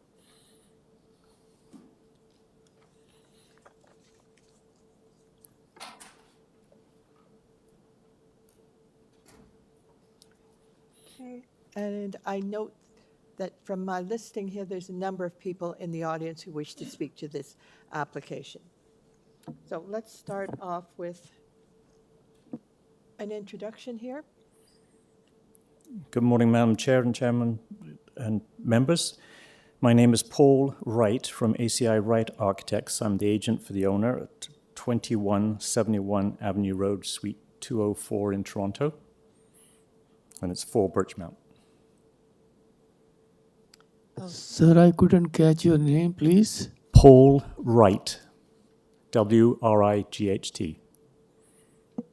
Madam Chair, can I ask one question of the applicant? Certainly. The TRCA is recommending deferral of this item. Are you aware of this, and what's your position on it? Totally aware of it. We have applied for application to TRCA. We don't feel it's needed to defer it, only in that we've made a permit application, and that permit application is held up by TRCA. Their main concern is the limit of the development area, where that limit is. They originally approved it to build the house in the first place back in 2008, but because you come in for a new application, you have to go back and reapply again, and you have to prove again that it is beyond the limit.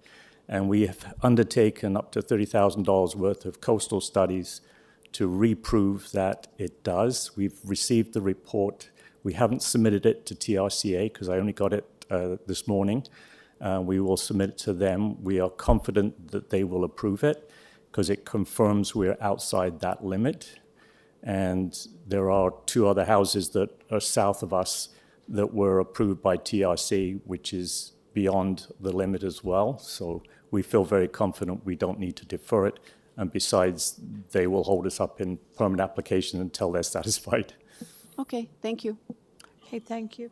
I noticed that there are a number of people in the audience. We have had a fair amount of communication on this item. Therefore, I would request that you proceed with a presentation, sir. Thank you very much. So we only have one variance in front of you, and that's for the lot coverage of the garden suite that we're proposing, which is not to exceed 60 square meters. And we're proposing 237 square meters. Bear in mind, this is an existing building. We're not increasing the height. We're not increasing the size. And the garden suite is only 148.1 square meters of the existing building. We are fully aware that neighbors are concerned of the property. It's got quite the history to it because it's in sad state of neglect. It was built in 2008, granted occupancy, and the owners moved in and went bankrupt, and it was in the courts for a long time.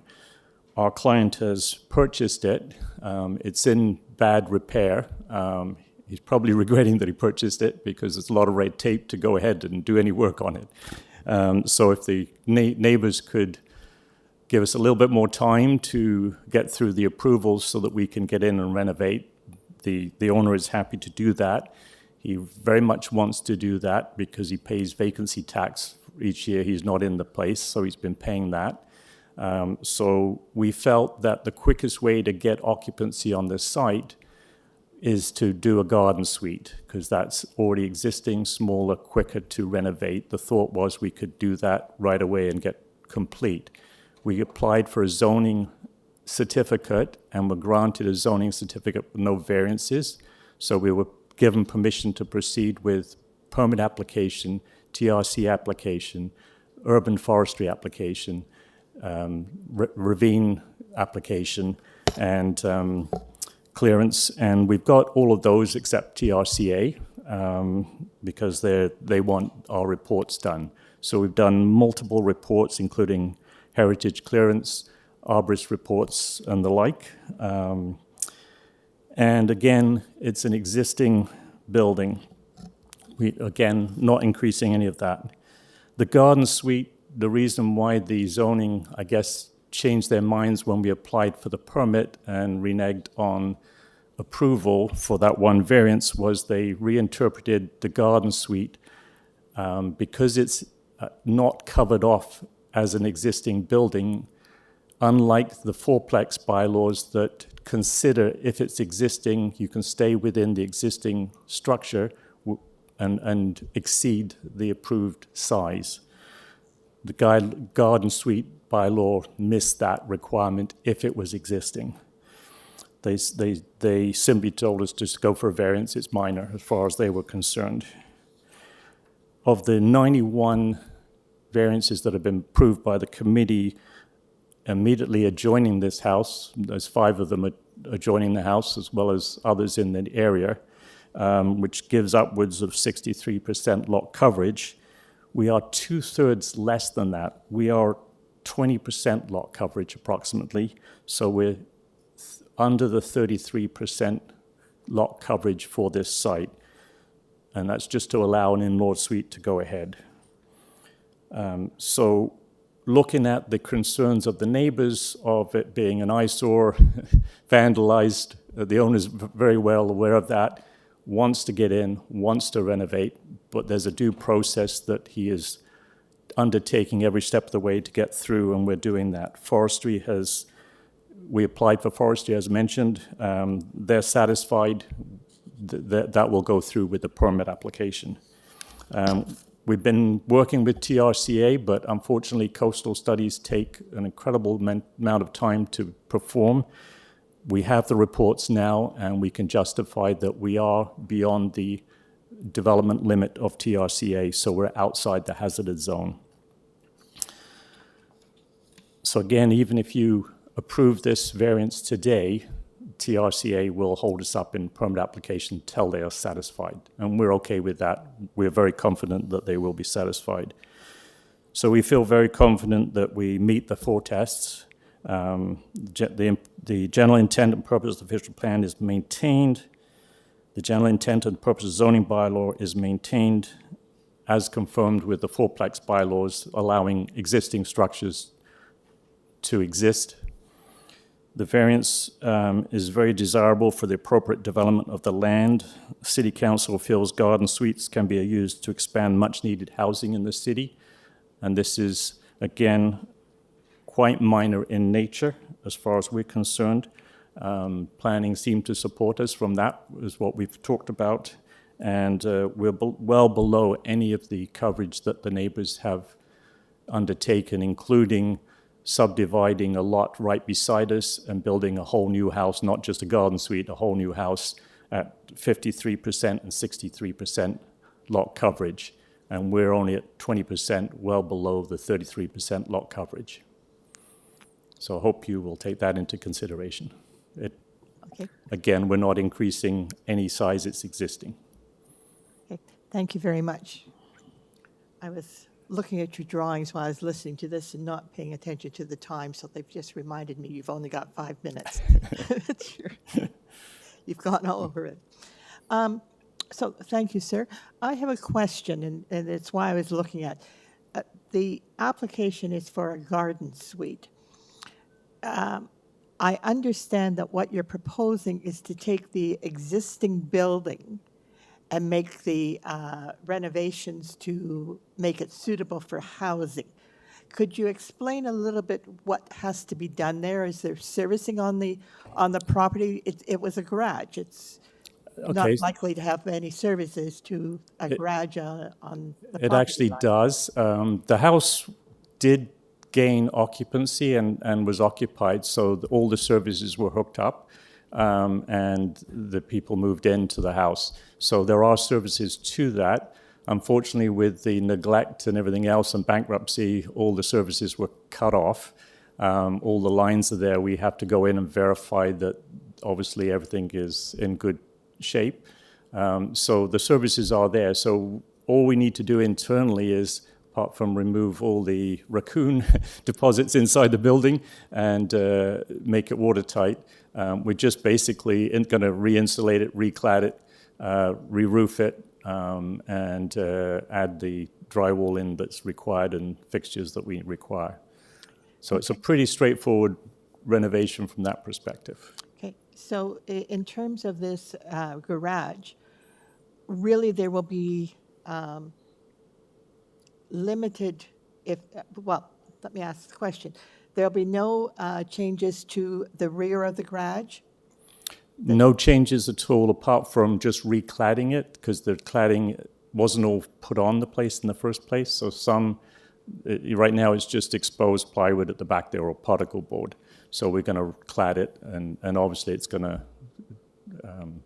And I assume you're going to be adding some windows to the one side and the front? Correct. And that's the extent of the development at this time? Correct. Okay. Any questions? Yes, Mr. Stinson. Thank you, Chair. Thank you, Mr. Wright. A very good presentation. Are you aware of the letter from TRCA dated April 24th from Amber Murphy? I'll paraphrase on the site. The limit of development is yet to be determined. As such, TRCA staff recommend that the application be deferred. Yes, I am aware of that. We are in communication with TRCA. Again, all along the bluff line, the TRCA does a study that limits where that, it's all to do with the stabilization of the bank and slip into the lake.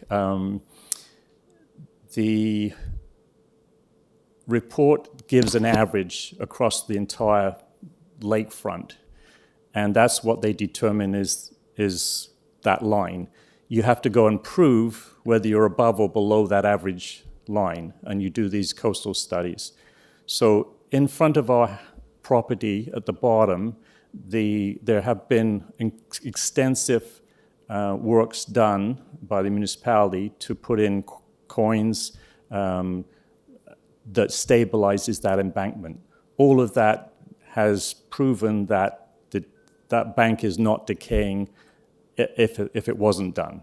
So our coastal engineers have looked at that, done a number of visits there, studied it, and have proved that that line of the average line is well beyond what we permit. So that would give the TRCA confidence that our building isn't going to slip into the lake. And if so, there are going to be quite a few other buildings slipping into the lake well before we go in. So we're not worried about that. Obviously, we're concerned for the owner, so rightfully the TRCA should have a say in this. It's just unfortunate that they approve it once, and then when you reapply, you have to go and prove it again.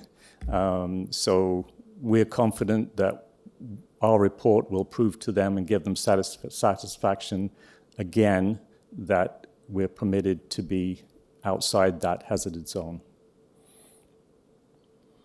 Okay. Any other questions? Yes, Mr. Khan. Thank you, Madam Chair. Through you, I would like to point out that although we have one variance in front of us, but it is quite a bit, 75% more than the maximum allowable. How do you justify?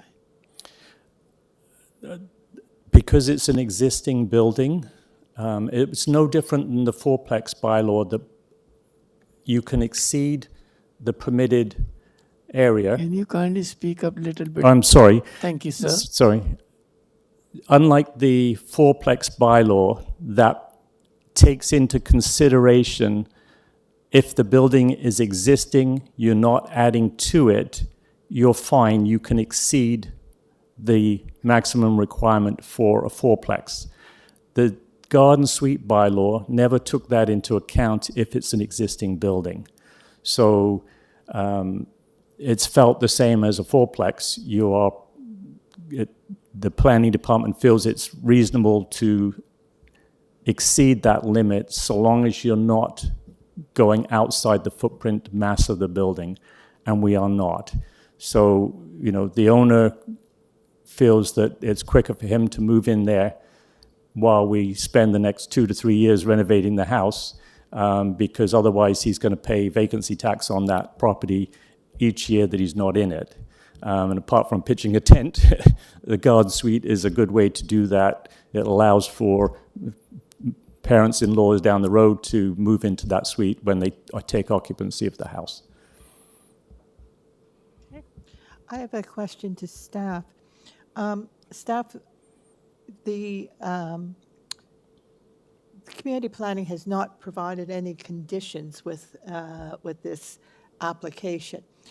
And I want to be assured that if we approve a garden suite to occupy the existing garage, is that clear enough that he can't build a garden suite anywhere else on the property?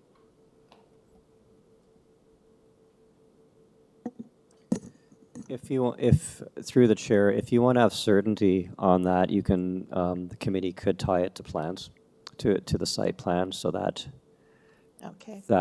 it's clear where the location of the garden suite is. Okay, I would hate to approve this and then find that they're building in the garden suite someplace else on the property.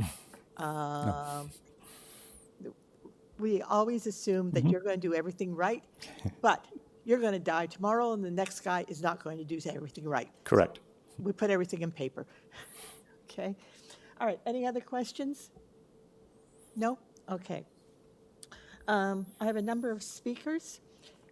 We normally take the speakers in the room first. Is there anyone in the room who would like to speak on this matter for number 4 Birchmount Road. Yes, sir, would you come up to the podium, please? Are there any other speakers on this item in the room? Yes, come down to the. They okay. may. Okay. Okay. Would Good you- good afternoon. My name is Randy Cooper. I live at 10 Birchmount Road, directly north of 4 Birchmount Road. And, you know, after after this, I think I'm going to write a book on the history of 4 Birchmount Road. I've been there at the current property for 30 years, watched 4 Birchmount Road transition. There's nothing minor about this property, first of all. It's a very unique property. I encourage you before a decision is made that you all come down and see the property. I'm happy to walk you around or pick you up because it's a 2-acre property on Lake Ontario that has this currently a rectangular garage. You know, everything's in poor shape as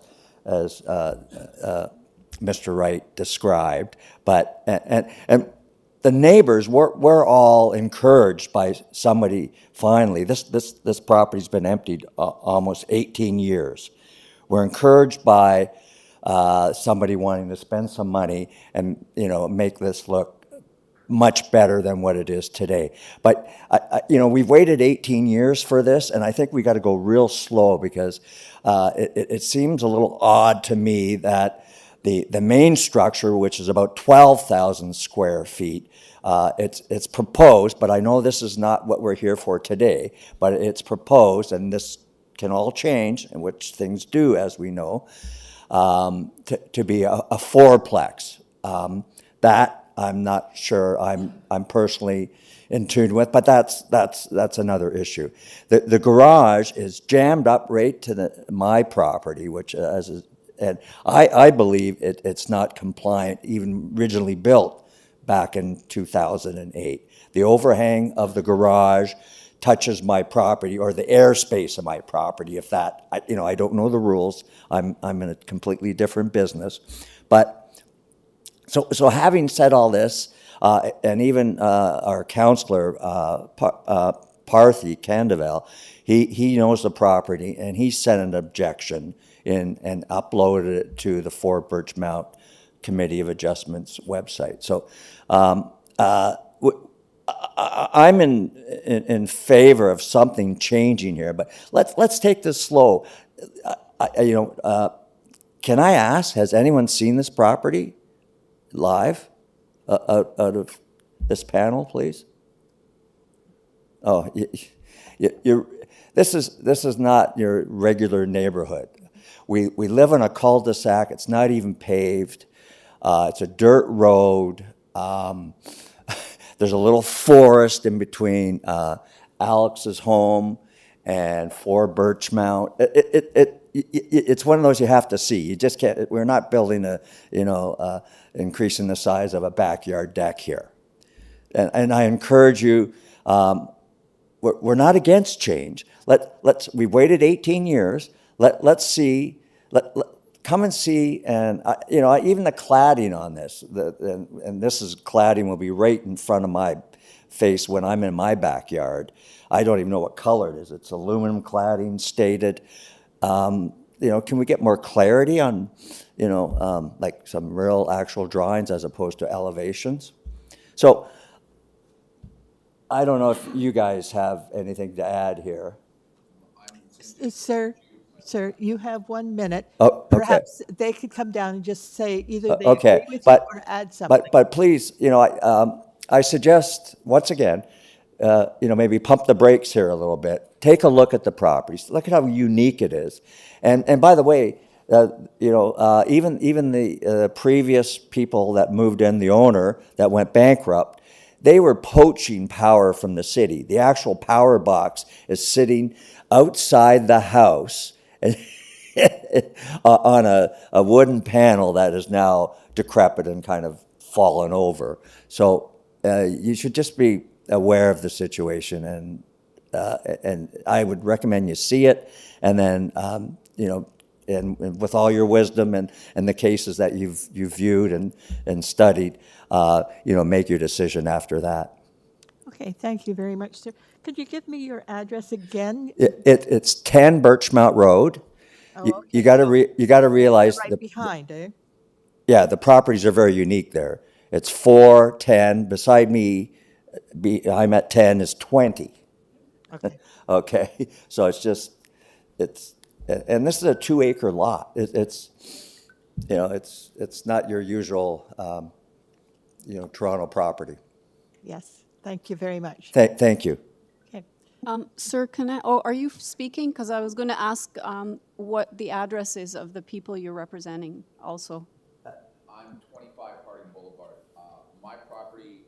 It's backyard. Back of the garage. Okay. The west side. I have 65 feet of the garage there. Okay. It's been neglected for years until I did some. Okay. Can we have your name too, sir? Brian McGinnis.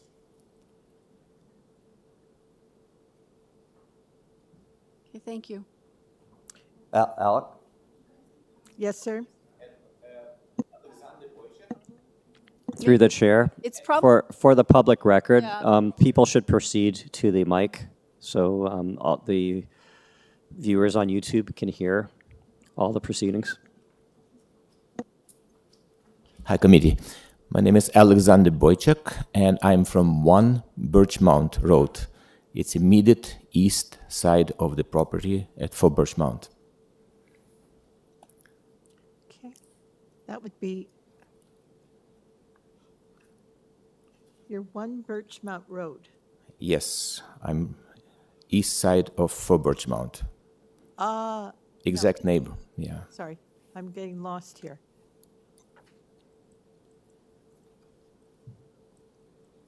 You're, I'm sorry. You're opposite. You're on the east side. That's right, on This east is side. the west side. That's Sorry. correct, of BIRCHMOUNT. Okay. So, Mr. Boychuk? Boychuk. 1 Birchmount Road. Is there anything you would like to add? Well, no, I totally agree with Randy, and yeah, it is a very difficult property, and I wish you have more time to discover everything about this property before you proceed with anything. We have more questions than we have answers at this point. Okay. Thank you. Anyone else? Yes, sir.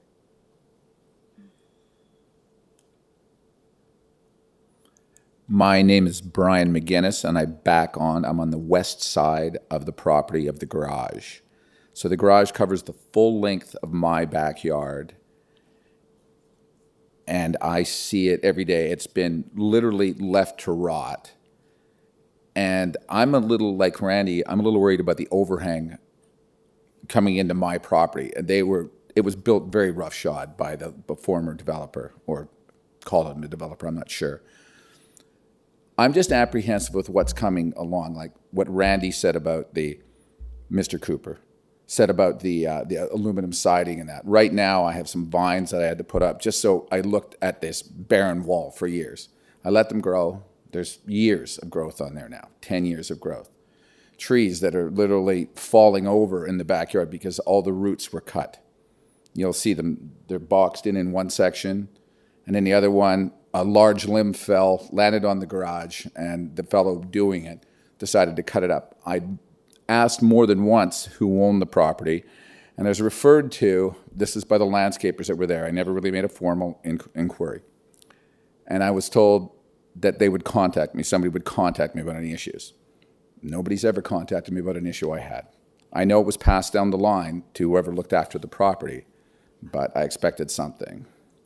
Anyway, I'm just a little apprehensive, like everybody else. Move slowly. Let's see how it looks. Okay. Thank you. And how long have you been there? I have been there since it started, probably 16, 17 years. Okay, thank you. Any other questions? No? Yes, Mr. Thank you, madam. Sir, my question is, I was reading in the submission that there are graffitis broken fences and dilapidated conditions around the proposal of this application. Have you seen that condition? I've seen it from the other side. Sometimes, a lot of when we walk, my dog got out one time and I had to go down through the open lot right behind, it's behind me. I see graffiti up on, which would be the south-facing wall. And around, I guess, some of the cladding that's around the building, along the paneling they put around so none of the glass gets broken. They have, in recent years, it's been taken care of better than ever just by closing it in. It's limited the amount of people, but the graffiti is there, yes. But it's not really seen to the public unless you're on the property itself. Thank you, sir. Thank you. Any other questions? No? Okay, thank you very much. Is, just a minute, sir. We got more speakers here. Is Jose Sarney? Through the chair, the person is participating virtually. Okay. All right. Is there anyone else? Jody, sorry. Just a second. Is there anyone else in the audience who wishes to speak on this matter? No? Okay. All right. Jose, Sanine? You wish Thank you. Can everybody hear me? Name and address, please. Madam Chair. My name is Josie, Josi. My last name is Sarn. S is in Sam, A is in Apple, R is in Rug, N is in Normal, E is in Egg. And I live at 7 BIRCHMOUNT Road, which is directly sort of diagonally across the street on BIRCHMOUNT from the subject property for BIRCHMOUNT Road. My husband and I bought this property and have lived here since 1996. The other thing I will mention, a lot of people have talked about the iniquities of the properties down here in the cul-de-sac. My property happens to be lakefront as well, and it's a flag lot. So it runs off BIRCHMOUNT, and then I go all the way down to the water's edge behind 1.5 BIRCHMOUNT. The reason I mention that is because I am very familiar with TRCA, the requirements of TRCA, as well as issues of erosion along the bluff line, because I live and breathe them every day. So I have a lot of concerns related, there's as other people have mentioned, quite a long history with respect to 4 BIRCHMOUNT Road. I have a lot of concerns about what's happening there as well. I very much, like everybody else, want to see something responsive and sensible to what the neighborhood can support and fits in. I am absolutely not concerned that is the case in this particular instance, and I would say that at this point it's not even a go slow. It is a case of let's get all the facts out on the table in a clear, transparent way and assess the proposal in its entirety. I did prepare a presentation. I'm not sure how much time I have to actually go through it, but I will touch on 4 key concerns if I may. First is, again, as mentioned, this is not a minor variance. I mean, let's call a spade here. We're talking about a 2,400 square foot garage, okay, that wants to be turned into a 3-bedroom bungalow. That's not a minor variance. That's a second residence on the property. And I find it very hard to believe that the city's intention with multiplex zoning changes and garden suites was intended to support that kind of density. The other comment I'll make with respect to this lot, because I own one like it, although it's not quite as large, is that when we're looking at lot coverage, we're looking at total size of the lot, which includes coverage right down to the lake. Most of, depending on the particular lot, a lot of that is not tableland, it's bluff land, and it's not developable, if that's even a word. So when you're looking at densities, it's a bit misleading. To say that, well, it's a 2-acre lot. Well, yeah, it is, but 1 acre of that is bluff front. And it's environmentally sensitive bluff front, as TRCA is very conscious of and looks to enforce. So that's the first point. The second point relates to the permit status and the state of the property. I pulled there's a website link there, one of the city things about garden suites and approvals. Utilities, there's no finished and habitable main residence. There are no utilities to run. Randy, Mr. Cooper mentioned that the hydro boxes were actually installed on the city property, as were the gas lines. to the house. So, you know, including an encroachment, they're not functional.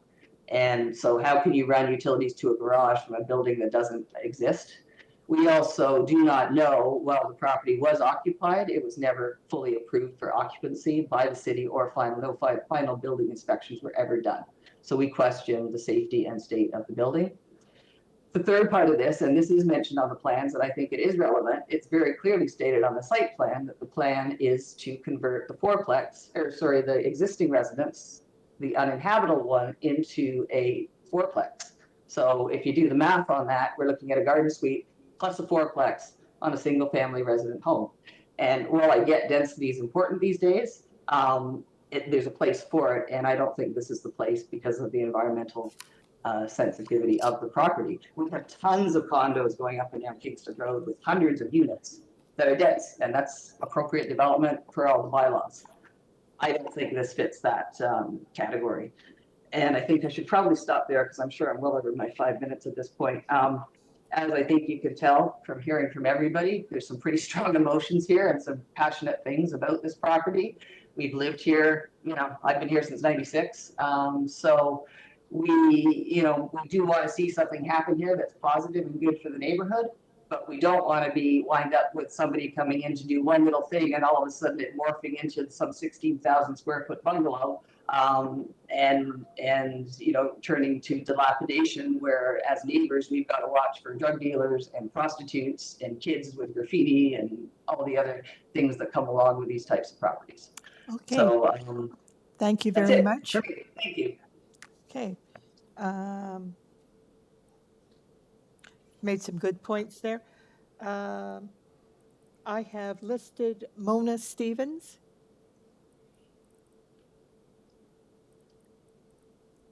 Is it Mona Stevens? Okay. Mona, would you please go ahead, give your name and your address, please?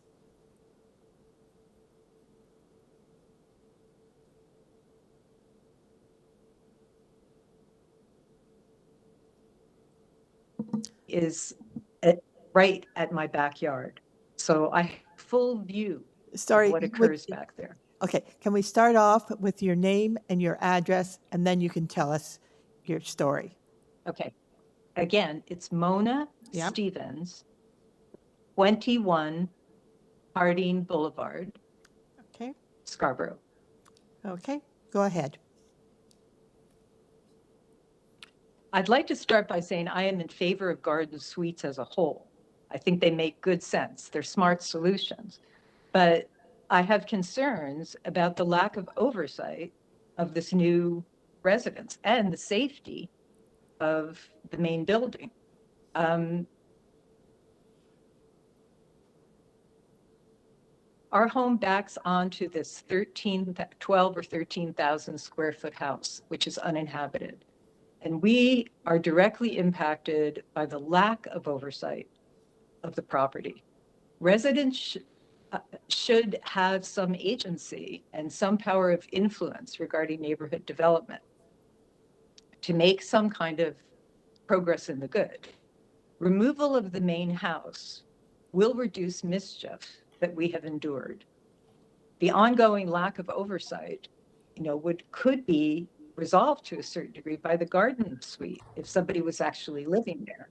But our concern is that the garden suite will also have the same poor oversight of the house that the houses have. So if there's no oversight, we will continue to have graffiti, attempted break-ins, kids starting fires, teens having sex, motorcycle riding around the property, and basically teens drinking and smoking dope. I know this is not within the purview of the bylaw per se, but it really speaks to the quality of life that those of us are having who are directly connected to that property. And the garden suite may have the same poor oversight. That's a main concern. So we certainly want to focus on common interests, and community residents should have some agencies in regard to influencing this, because it does affect our daily lives.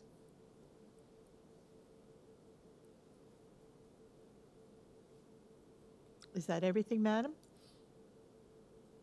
I could go on and on, but I know that the committee is pressed for time.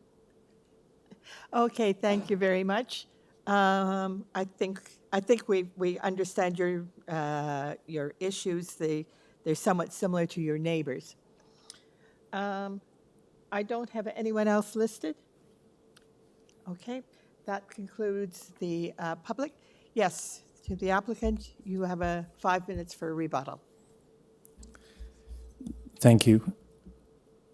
Just so you're aware, this building has been in poor condition because it's been left unoccupied while it was in the courts. Our owner has nothing to do with that. He's purchased this property in a terrible state and wants to do something with it. So he's fully understanding the neighbor's resentment to looking at this every day and wanting to see something done. And the owner is doing his utmost to get something done. We've been at it a year, going through all the red tape that it takes to get anything done. We've done plans for the house and the garden suite. The biggest issue for him is to get something done on the site quickly, and that is to get into the garden suite because that will be the quickest thing to do.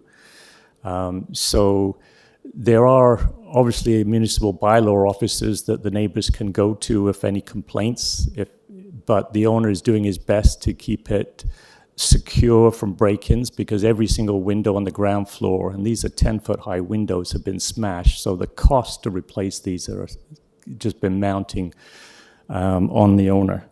Again, he's inherited this mess and he's doing his best to restore it and get it completed. But please bear in mind that people like the TRCA, you've got to jump through hoops and get things done, even though they all approved it in the first place. It did get building permit occupancy. It was granted occupancy. The services they are talking about is when you build a brand new property, you don't have any services on the property. You have to bring in temporary services, and that's usually put on a pole outside the property or on the property and fed from there while they construct the house. So yes, that is still there. That has been disconnected, but the services were all wired up. Plumbing worked in the houses, bathrooms worked in the houses, and in the garage too. So rest assured that that was just a temporary service. There were meters put into the house. They have been since removed because obviously going into bankruptcy, they weren't paying the bills, and so the services were disconnected. As for things like the siding, yes, it was never finished. The building inspector that we've spoken to said that they granted occupancy. All they needed to do was come and look at the final clad on the building. And that was never done because they went into receivership before that was completed. But they could occupy the house and granted that. And it's all been built to the city standards that required a building permit, TRCA standards, and everything else that required that in the first place. So we're going through all that again, unfortunately, and that takes time.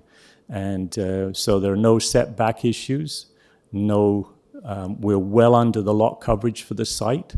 You can say densities from one of the comments was an issue.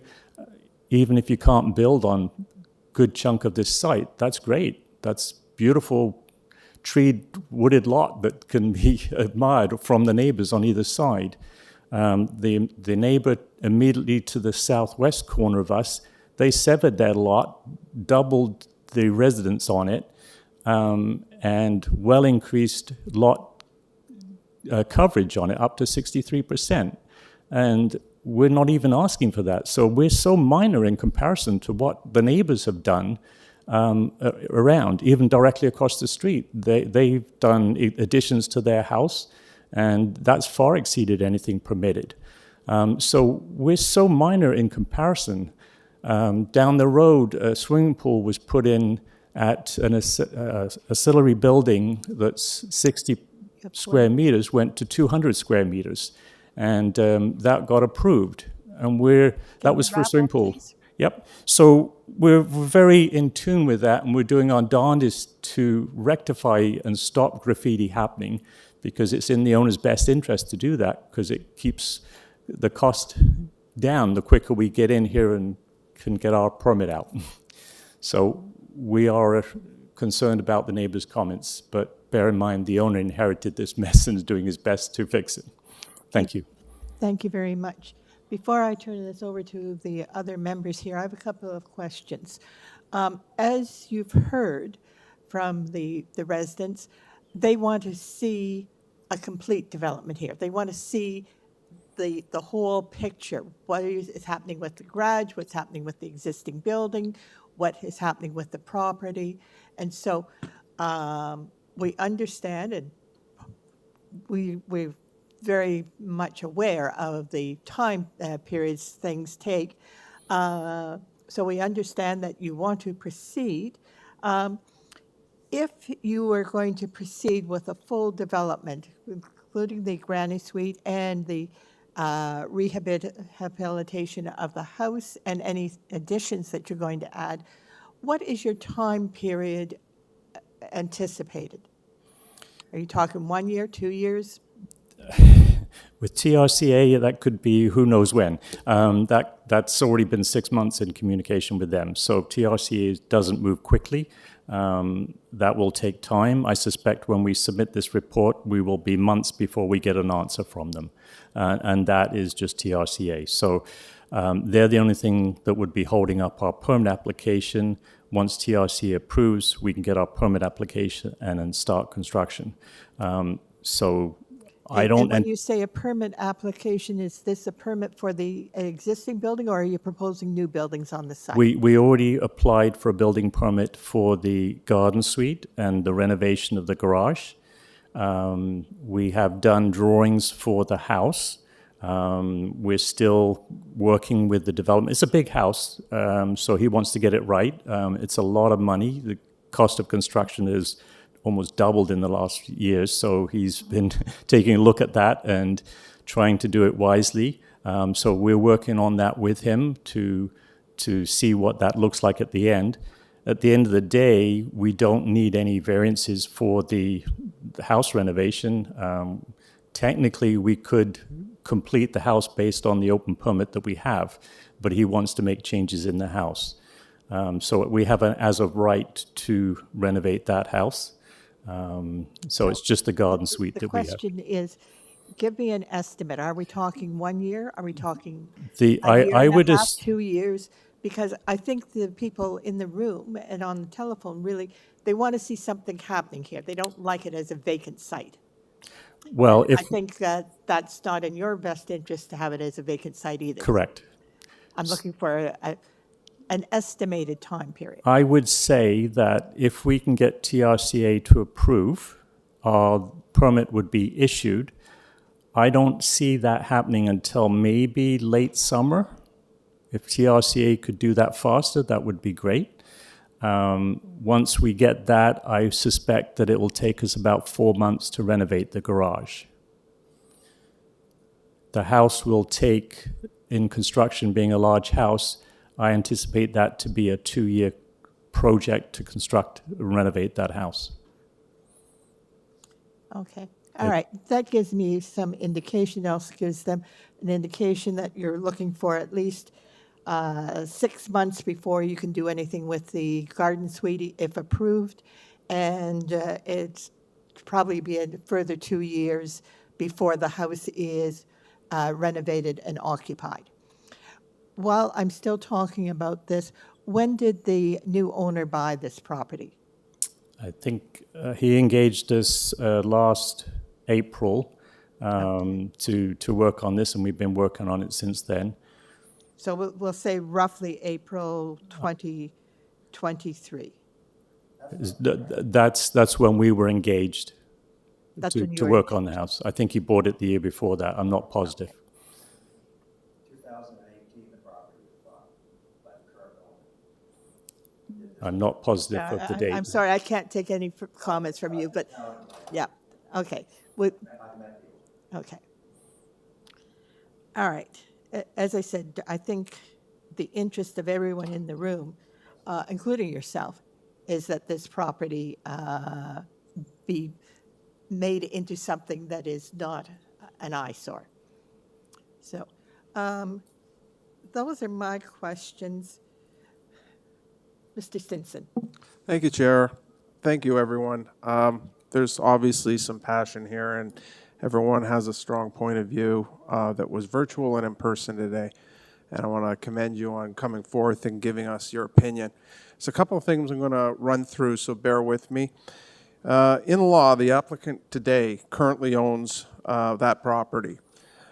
This committee does not make our decisions on what-ifs or speculation of what will be in the future. We deal with what's before us today, and that's grounded in policy, procedure, and law.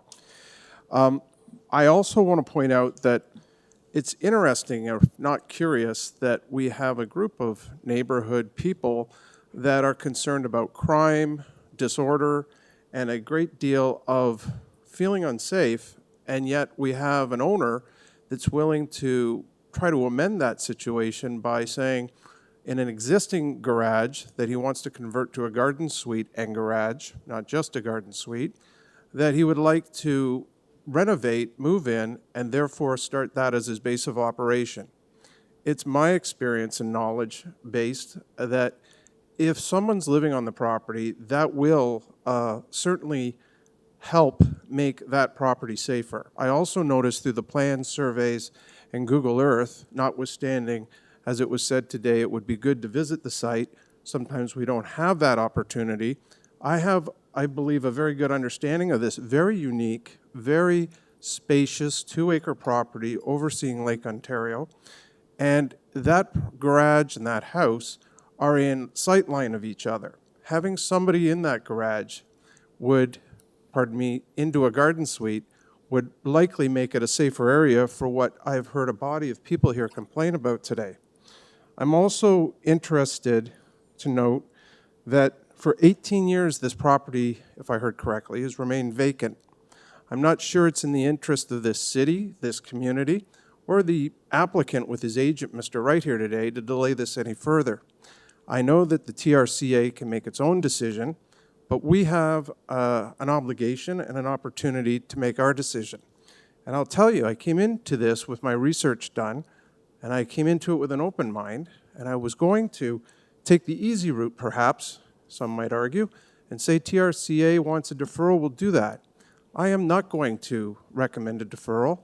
I am going to recommend that we approve what you're asking for today as the applicant, because I actually think it's the right thing to do. And I want to thank you for listening to me give my comment. Thank you, Mr. Stinson. Let's go. I would agree with my colleagues, and I'm also very sympathetic to all the comments from the neighbors. I don't know if there was any consultation, Mr. Wright, with the neighbors. I hope that if this gets approved, and as this site rejuvenates itself, that there will be consultation with the neighbors, in particular then to the larger structure. I think, you know, this is an existing structure. If we were talking about a new structure of this size, I may look at this differently. But the structure is there, and I actually think that, you know, with new cladding, windows, and whatever is going to be done there, that this could be an improvement on the way it looks. So we don't look at other things such as violations, property standards violations, et cetera, et cetera. We are only concerned with planning rationale, so I too will be supporting the application. Okay, thank you. Any other comments? Yeah, I'm going to support this application as well. I think, you know, notwithstanding the very serious emotional concerns the neighborhood has, principally about the house and what may or may not be built and when, and the crime and the fires and the motorcycles, all very valid concerns. But unfortunately, none of that is before us today. What is before us today is really quite a straightforward matter. There's a 237 square meter garage, and it's proposed that 1/3 of it be retained as a garage and storage area, and two-thirds be converted to a garden suite. That's all we're talking about. And that garden suite does not require any site-related variances. It's adequately situated in terms of side yards. It's, the height is appropriate. There's no, excuse me, sir, this is not a town hall. You've had your opportunity to speak, okay? Sir, please. You're not helping that. So I'll be supporting the application. Okay, thank you. Mr. Kwan, do you have anything you want to add? No? Okay. I, too, want to add, just a minute, I'll come back to you. In listening to this, I'm in agreement with the comments that have been made. As I started off earlier, I am concerned, maybe prudent, that we only approve the garage as a garden suite, that we tie our approval to that they can't suddenly move that garden suite into any other part of the property. I encourage the applicant to proceed with finishing off whatever can be done. But as said, the only thing we have in front of us really is the garden suite, and that is all that we can discuss. Mr. Stinson, you had some further comments. Yes, thank you. Understand, for all of you present and listening, this is not a decision we make lightly, and we are sincere when we tell you we're thinking through this. And the chair took the comments that I was going to make and hopefully assuage some concern. This is the garden suite we're speaking of today. Tomorrow will be the home, and that will go through due process, and it'll come before this committee again. Well, the home needs to be developed, and we all know that this property is not going to sit idle as 2 acres sitting on Lake Ontario with a density issue in Toronto where garden suites are favored today by our city councillors, and they are currently ones that have promoted these idea of the garden suites. So that's what we're working with. So step by step, we're going to take the decisions to make, but for now, that's the decision I've made to approve this. Okay. Any further comments? Are we ready to have a motion? Okay. Thank you, Chair. Thank you very much. I'm going to move that we approve the application as written for 4 Birchmount Road, Toronto, with noted the conditions and concerns of the TRCA, but also the regional, my apologies, the regional TRCA, and at this point, that's what I'd like to move.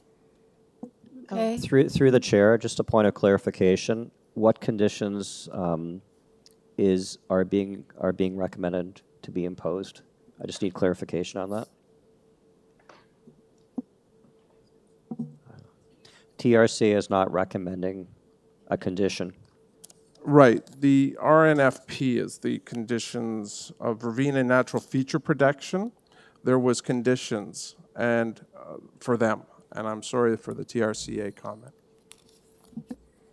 Madam Chair, I'll second that motion. So it's with forestry, the RNFP number 1 condition, and as was clarified, there are no TRCA conditions. However, the applicant will have to go through due process with TRCA to get their permits. So I will be seconding that motion and a condition to tie it to the plans. Mr. Stinson, is that okay? The condition to tie it to the plans? Yes, of course. Through the chair, is that, just a point of clarification, is that to the site, just to the site plan? To confirm the confirm the location? Madam Chair, did you want it tied to the site plan or a different plan? I was wanting to tie it to the site plan and the floor plans. I wasn't worried about the elevation plans. Okay, so The floor plan shows that it's to be a habitable dwelling and a garage. And the site plan will determine that it's only in that location that it can be occupied. Okay. Staff, do you have the conditions then?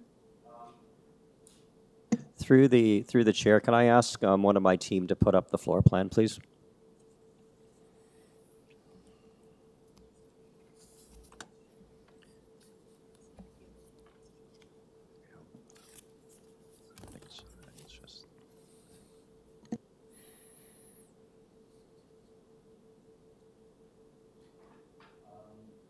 Through the chair, if the staff can please put up drawing number 157.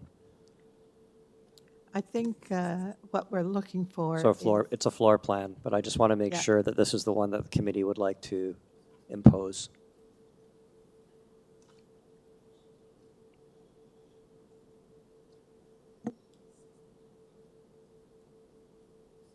it takes us a minute.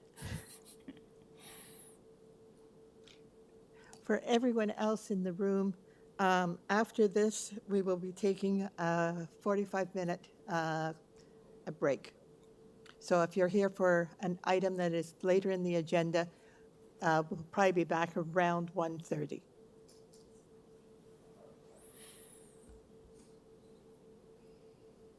Madam Chair, the permit drawings that we have in are these more detailed than these, but are this plan, just to let you know. Through the chair, are these the plans that the committee wishes? Is this the plan that the floor plan that the committee wishes to?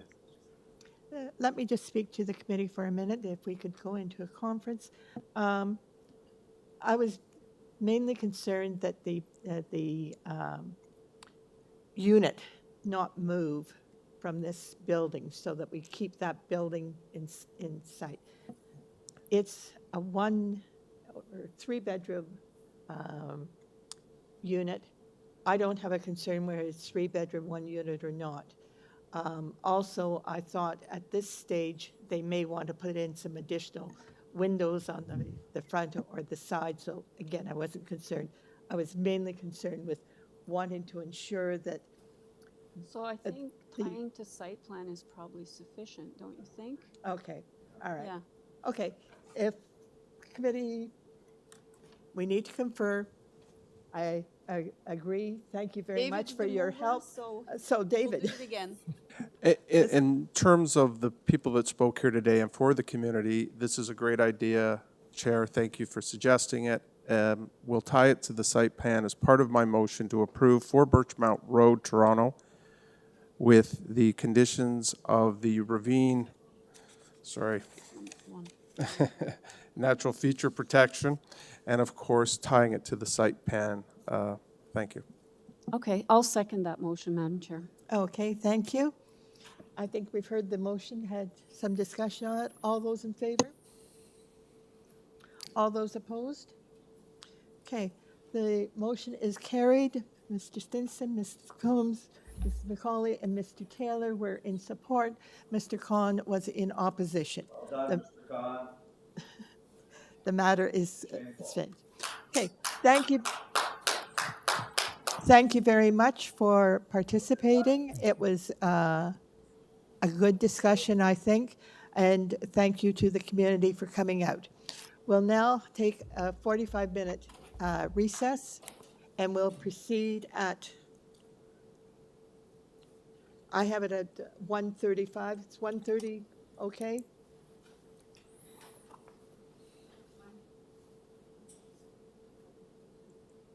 Okay, I can make it 1:45. Okay, so we will reconvene at 1:45. Thank you.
mute you now. Yeah. Oh, wait, sorry, not.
I've still got the sign. I'm trying to.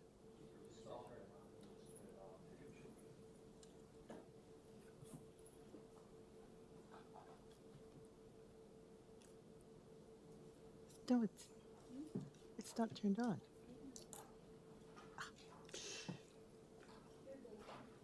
Thank you.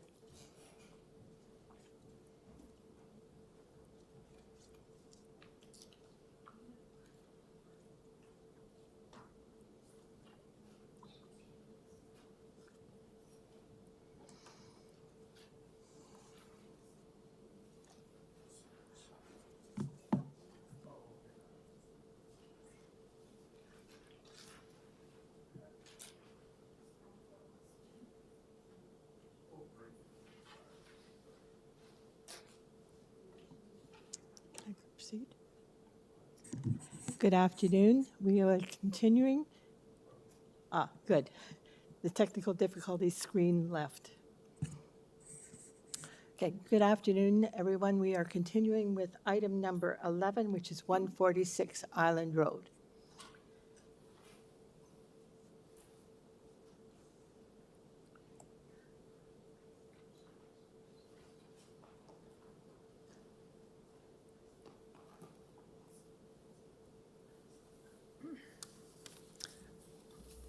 Good afternoon, Madam Chair and the members of the committee.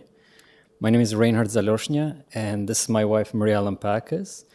We reside at 146 Island Road. If you have any questions, we're here to answer any questions that you might have. As of right now, we do not have a presentation. Okay, thank you. I understand your application is to construct a two-story rear addition. That's correct. Is there anyone else in the audience who wishes to speak to this application of 146 Island Road? Not seeing anyone? Okay, so you have introduced yourselves, thank you. Committee members, are there any questions of the applicant? I don't have any questions, Madam Chair. This is a very, in my opinion, minor variance. Any questions? Can we move into committee? Do I have a motion? Yes, Mr. Thank you, Madam Chair. We have only one variance in front of us. It's a minor variance. Therefore, I move this application be approved. Thank you very much, Mr. Khan. Do I have a seconder? Mr. Taylor, I'll second. second that motion, Madam Chair. Thank you. Thank you. Okay, the motion for approval of this variance application has been moved by Mr. Collins, seconded by Mr. Taylor. All those in favor? The application is approved. Thank you very much. Thank you very much. Thank you. Have yourself a good afternoon. Okay, we're moving on to item number 12, 59 Coping Road.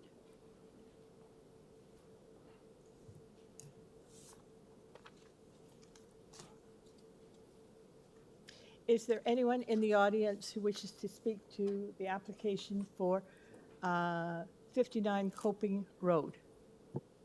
No? Okay. Yes, Madam Chair. Are you in the audience? I don't see you. Well, it's on the video. Oh, okay, you're on the video. Sorry, there's people. Yes, Madam Chair. Okay, thank you. So,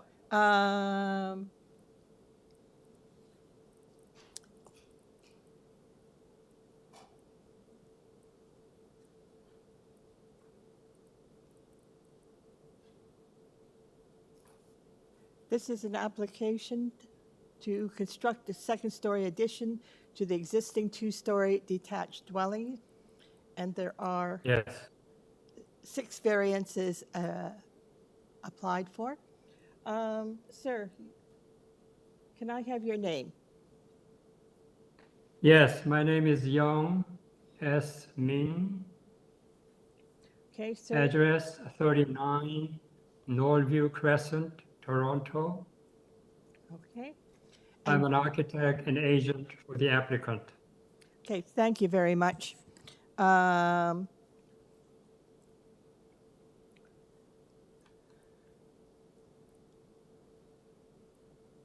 Application was deferred the previous time. It is back before us. Do you wish to make a presentation? Yes, Madam Chair. The applicant is seeking the approval of variance in connection with a second floor addition to existing building area. There are 6 variances on the item list. 2 items has to do with existing condition, and 4 items has to do with installation of wood deck.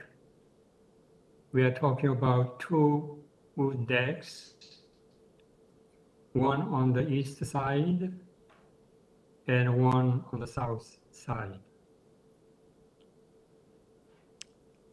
The first item is about the first and second. All the variances related to the setbacks and the conservation authorities, they are all related to the same items that was approved in the previous committee hearing.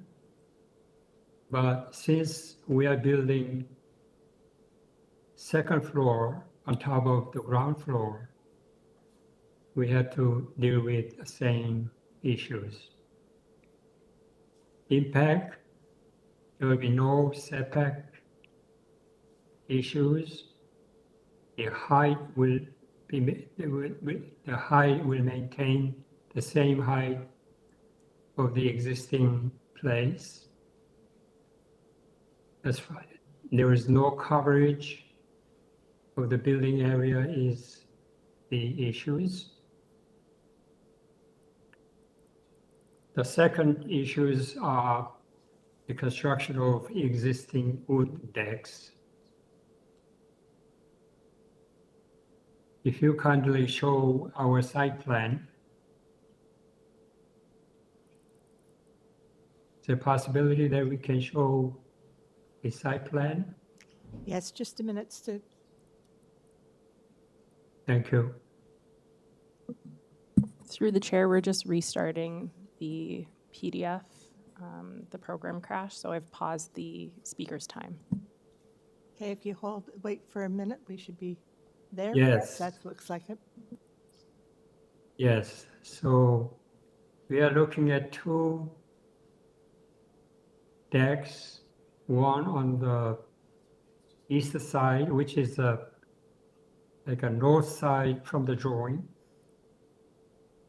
That will replace the existing one so that the owner can have access from the dining area on the ground floor. Because of the topography issues we have, that deck will have about 7 feet high.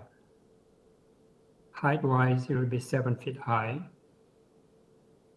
The topography is such that on the front and the west side is higher and east side is lower. But it's not from the second floor, it is from the ground floor. And the second deck will be located on the south side, which is the right side. They will cover the corner of the building. So that's kind of the various items we are seeking. We have contacted TRCA and we got the comments from them saying we need application for minor change, which we paid for, and they expressed that they have no objections and concerns. As far as urban forest is concerned, there will be no additional harm or encroachment to the existing trees or bank. So we will continue to have those initially protected trees well protected during the construction, which we will work with inspectors of urban forestry. In all, Madam Chair, we find the planning department doesn't have no concerns other than the condition of TRCA has to be met, which we will. And TRCA has no concern. Okay. We also circulated our introduction for the consultation purpose to the neighbors. And to date, we have not received any major concerns or any concerns. Okay, of sir, the can you neighborhood. wrap this up, please? You're over your time limit. Yes, in conclusion, Madam Chair, the variances are minor in nature. We wish you approve our variances. Thank you. Okay, thank you.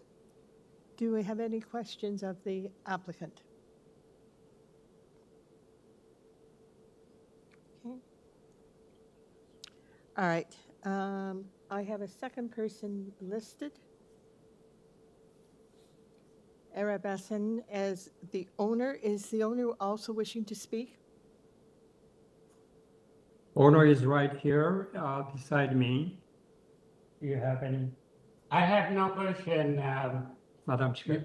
Madam Chair. Okay, so you have nothing to add. Your architect has done the presentation. Okay, thank you.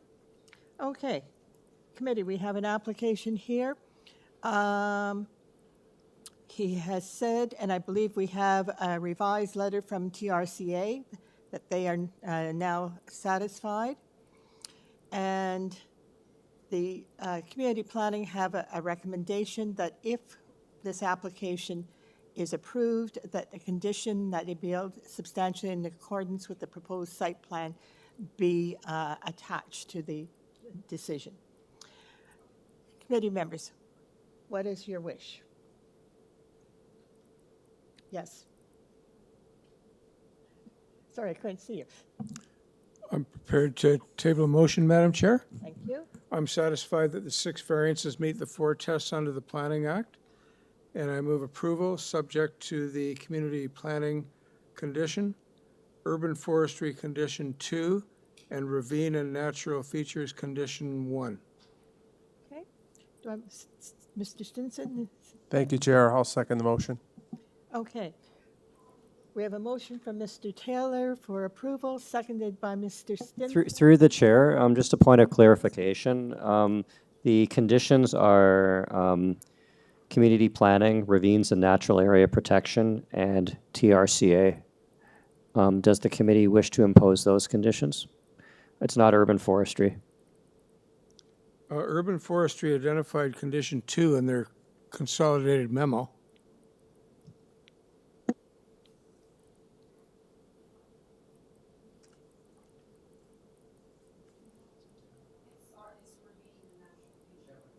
It was Just ravine a point of clarity. It's ravine and natural area protection. So they're a section of urban forestry. My apologies, but it's the point of clarification. It's not the tree protection group that's recommending that condition. It's ravine and natural area. It's just ravine. Okay, I'll rephrase my conditions then.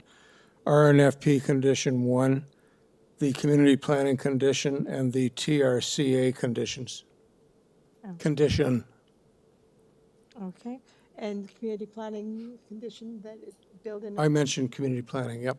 Thank you.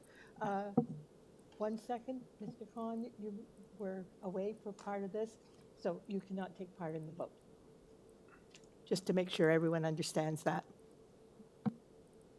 Okay, so for 59 Coping Road, I have a motion from Mr. Taylor. Do I have a seconder from Mr. Stinson? All those in favor of the application? That application is approved. 4 are in favor, and Mr. Khan was absent for the discussion. We're moving on to the next item on the agenda. Thank you, Madam Chair. Thank you.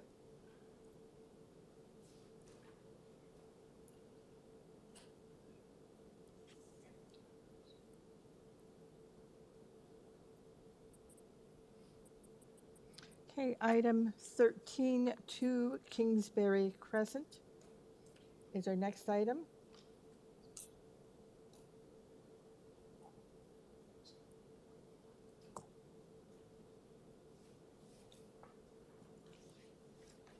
Good afternoon, committee. It's Peter from ARC Design Group representing the agent. Okay, thank you. Do you want to hold for just a minute, please, while I pull this all up?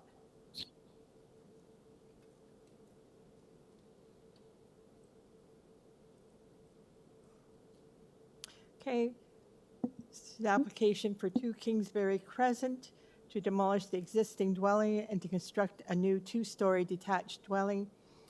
And we have only 2 variances. So, Madam Chair, if my colleagues don't need a presentation or if the applicant has nothing to add, can we go straight to questions if there are any? I am fine with that. Through the chair, I believe there are speakers in the audience who would like to. Oh, there are? Yes. Okay, well then I guess you have to do presentation. No, the applicant doesn't have to do a presentation. We just can't go into discussion immediately.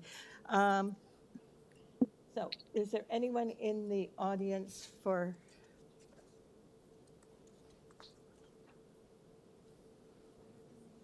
My apology. Through the chair, my apologies. There are no members in the audience who wish to speak. My apologies.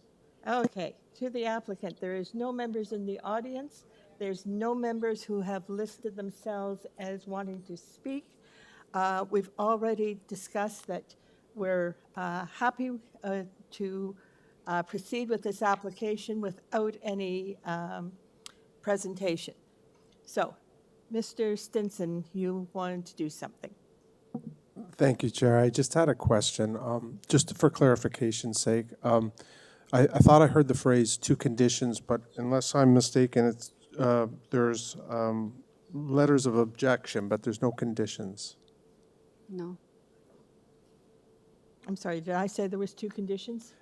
It's okay, I just wanted to make sure we're clear. No, I don't think there are any conditions on this one. There was an arborist report that laid out like a tree protection plan, but actually, you know what? Yeah, there would be a tree preservation plan then.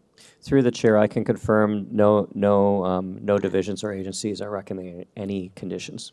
I think the TRCA had a report saying they were okay with it, and that's all I have listed here. Okay.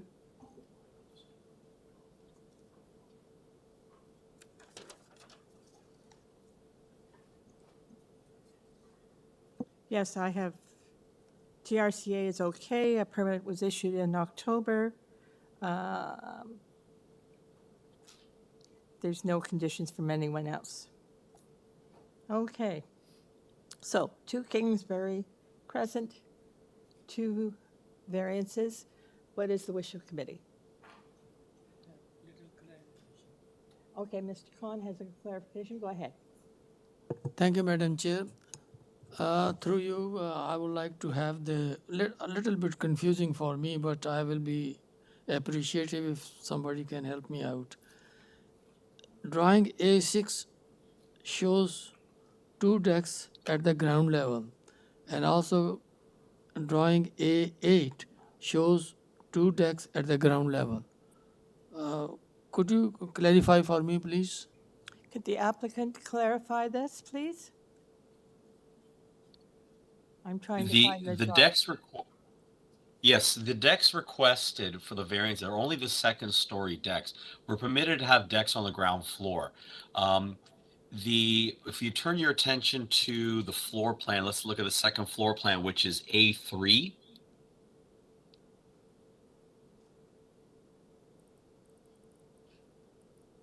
On A3, the front porch has a flat roof. My client, off the master bedroom, my client wishes, because there's a view of the lake from that place, he wishes to convert that into a second balcony. Because of the configuration of the house and on that weird kind of a curved corner, they're considering that also facing the balcony the same direction as the balcony on off the other bedroom, bedroom 4. That's why it's 2 balconies on one side. Realistically, it's 1 balcony on one side and 1 balcony on front. But just the way the lot's configured, they're kind of considering that 2 balconies facing Kingsbury,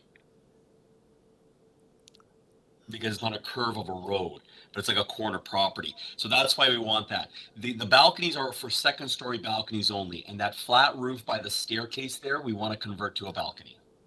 Okay, Thank you. so the variance that says 2 balconies are proposed at the front, if that is approved, that would give you what you were looking for? Correct. Okay. And the other variance is for floor space index. All right. Any further questions? No? We're into committee. Do I have a motion? Yes, Madam Chair. I think these variances are minor. They meet the 4 tests, especially the floor space index is such a small variance. I don't think there's any impact to the neighbors, so I would move approval of the application with no conditions. Thank you. I have a seconder. Christine? Thank you, Chair, I'll second the motion. Okay. I have the application is moved approval from Ms. Oman, seconded by Mr. Stinson. All those in favor? Thank you. Thank you, sir. Your application has been approved. Thank you for your time. Thank you very much. Okay, we're moving on to, we have 2 deferrals for number 14 and 15, so we're moving on to number 16, 23 Richbourne Court. Give me a minute.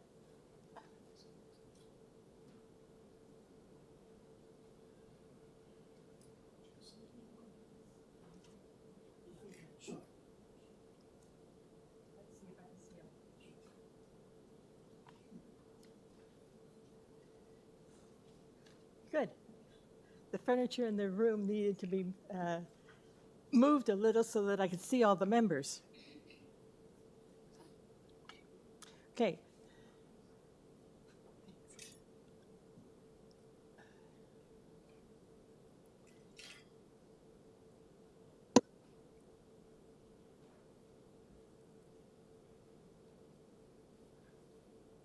No?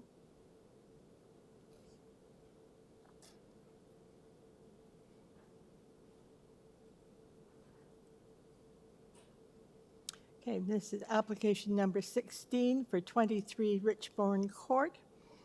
The purpose is to construct a one-story rear addition. Number 16. Is there anyone in the room who wishes to speak to this application for 23 Richbourne Court? No? Okay. I have.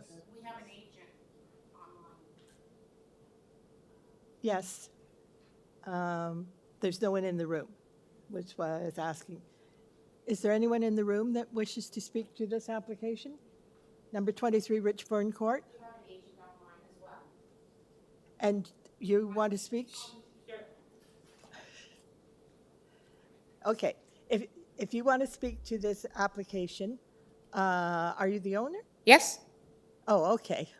So your choices are owner or applicant gets 5 minutes and 5 minutes rebuttal. Alternatively, the applicant can speak for 5 minutes, you can speak for 5 minutes, but you don't get a 5-minute rebuttal. Okay, the applicant, our agent can speak on my behalf. Okay, just take a seat. Sure. So after he's finished speaking, then we'll hear from you. Okay. I have the agent online. Okay. It's number 1623. Mayor and committee members. Yeah, can you hear me? Yes, I can. Let me just Yeah, finish here. good afternoon. Yeah, good afternoon, Madam Chair and committee members. My name is Eddie Perez. I'm at 537 Rogers Road. And as you stated, we're asking for a small addition at the rear. And we only have one variance. Instead of 19 meters, we're asking for 21.34. And if you look at the site plan, the addition's in the middle of the house, so the impact on the neighbors is very minimal. I feel that this application meets the 4 tests and is minor in nature. And I'll answer any questions if you have any. Thank you very much. Okay, thank you. Any questions to the applicant? No? Okay. Madam, it's your turn. You can take up to 5 minutes. You don't have to take all 5. Okay, no, the only reason we're adding this extension is we're moving my father in, whose health is deteriorating and lives on his own. And we just want to make enough space for him to basically live, comfortably, with his TV, computer, just craft table kind of thing. And that's why we're making this application.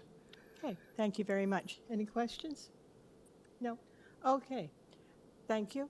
I don't think there's any, the applicant, did you wish to say anything further? I think we've heard everything we need to hear. Yeah, I think it's straightforward, as you said. It's very straightforward. Thank you. Mr. Stinson. Thank you, Chair, and thank you for telling us about your father. We hope he's well. I'd like to put a motion forward if we get to that point for this to be approved, and I just thank you for hearing me out. Okay, we're in committee. Thank you, Chair, again. I put forth a motion that we approve 23 Richbourne Court, Toronto, for the application before us, and there are no conditions or recommendations. Okay, do I have a seconder? Mr. Hahn? Okay. I'll second the motion. Thank you. Moved by Mr. Stinson, seconded by Mr. Hahn for approval of the application for 23 Richbourne. All those in favor? That motion is carried unanimously. Thank you very much. And thank you for showing up. Thank you.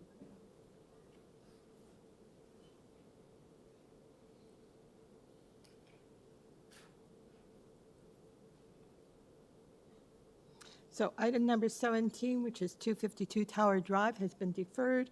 We're moving on to item 1842 Armitage Drive.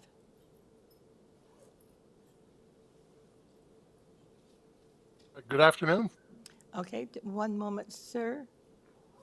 Okay. I just needed to pull this up.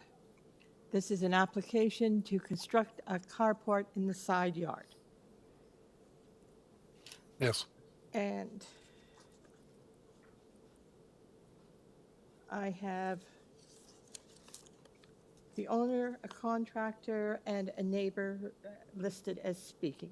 So, may I have your name, please, sir? Through the chair. My name is Sorry to interrupt. Through the chair, you may wish to ask if there's anybody in the audience who wishes to speak on this application. All right. Before I do that, I have a gentleman here. I don't know who he is. Would you give me your name again, please? Online. My name is Greg Schofield. Okay, and you're the owner? Are you the owner? Yes, along with my daughter and my wife. Okay. Yes. I've got three names here. I'm just trying to determine who all wants to speak and in what order. So the owner gets preference if that's your wish. Before we proceed with you, let's see if there's anyone in the audience who wishes to speak to number 42 Armitage Drive. Not seeing anyone? Thank you. Okay, Mr. Schofield. Would you give us your address, and you have 5 minutes to proceed.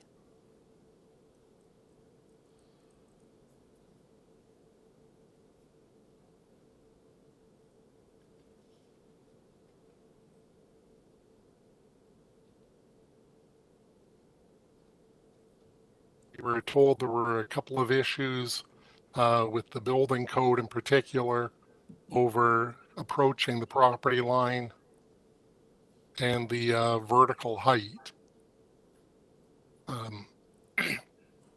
The intent is that for the vertical height, that is approximately a meter taller than allowed, and that's to accommodate the front porch, to be able to put that under this carport roof. Yes, I'm sorry, are you able to hear me? Yes, we are, sir. Okay. The other issue that was brought up by the building department was the proximity to the property line. And we realize it is close, but this is a mature neighborhood, and there are a very large number of carports. In fact, two of the immediate neighbors abutting the property, as well as two of the properties directly across the street, that already have similar structures. In fact, within 100 meters, I counted about 15 of them. So we're just asking to be able to be accommodated to provide this for my daughter. Okay. Do we have any questions of the applicant? Yes, go ahead. Thank you, Madam Chair. Through you, I would like to ask, this height is 3.35, will block the view of the neighbors. Your neighbor on the 40 Armtech or 44. So how do you justify the view will be better? I really don't see where it would be blocking the view of number 44. There was originally an awning over that front door to begin with. The only window near there is the kitchen window of number 44, which looks out onto the driveway of my daughter and my home. And again, I don't even believe that this carport would extend back to where that window is situated. As well, it would be, as you see, it's sloping down, so closest to the property line, it would be actually probably just below the level of that window. Okay. Thank you. I believe that we had another question. You're going to the zero property line for your carport. How are you handling the runoff with the eaves trough? Well, that's where the diagram, looking at it, is not quite correct. It would actually be back about 4 to 5 inches to allow for that eaves trough. So we're not impinging on over the property line. Okay. Any other questions? All right. Mr. Lopez, is Mr. Lopez wanting to speak? I have him listed as the contractor. Through the chair, we've tried to contact Mr. Lopez, but we are unable to connect with him. Okay. The next person I have is a Visitron Sarwara. Through the chair, we've contacted them, and they no longer wish to speak. Okay. All right. We have no one in the audience who wishes to speak. So we're back into committee. Any comments, committee members? Thank you, Chair. I've heard from the applicant, and I think at this point it meets the 4-test rule. I just don't see any overarching concerns that I have at this time, so I'd be willing to put forth a motion if you'd like. Thank you. Any seconder? No. Do you have a comment, question? Comment. Okay, go ahead. Thank you, Madam Chair. Madam Chair, my concern is actually there are 3 variances in front of us. And my concern is variance number 1. Ancillary building has 0. From the residential building, it requires is 1.8 meter. That's a good concern of mine. And number 3, again, setback is 0 on the side, required is 1.2 meters. So I would be a little bit hesitant to think not to accept this one, but at the same time, if there is a clarification, I'll be happy to listen. Okay, I think the applicant did give a clarification, but I'm going to ask Mr. Schofield to explain again, if you would. Through the chair, I believe that you're in committee right now. Do you wish to take it out of committee to ask the applicant a question? No. Are you okay? Okay. All right. I think we got the answer that you were looking for from the applicant. He's making some changes so that the 0 setback is no longer as critical. All right. We're at the stage where we've heard from the applicant. We have no other speakers. Are we still in committee? I just want to make a comment. I'm just trying to figure out where we are. Yes, I think we're still in committee. We're in committee, yeah. Yep. So my comment is this. I understand it's 0 lot line, and I think Mr. Perez explained, the variances and why he needs them, et cetera. It's a carport, so it's not going to be a solid wall. It's open, so it has the posts. So I'm not overly concerned with the impacts to the neighbor, and I didn't see any objection letter from the neighbor per se, but so I would be inclined to support the application, and I think the runoff will probably be dealt with on the roof with an eaves trough, I'm assuming. That's my comment. Okay, thank you. Thank you, Nancy. Okay. Chair, thank you. I'll put forth my motion then. I would move that this committee approve the application for 42 Armitage Drive, Toronto. And thank you. Okay. Have moved approval. Do I have a seconder? I'll second the motion. Oh, good. Okay. Move approval by Mr. Stinson, seconded by Mr. Khan. There are no conditions. All those in favor? The motion carries. Thank you very much, sir. Thank you. Okay, we're moving on to item 19. Before we do that, I just need to move the chair here.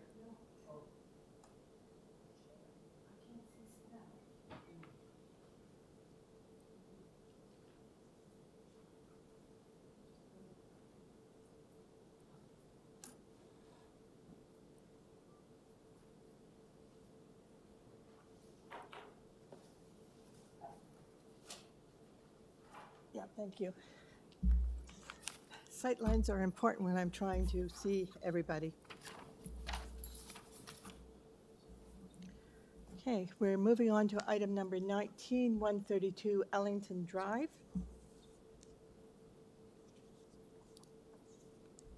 We have the applicant, and I have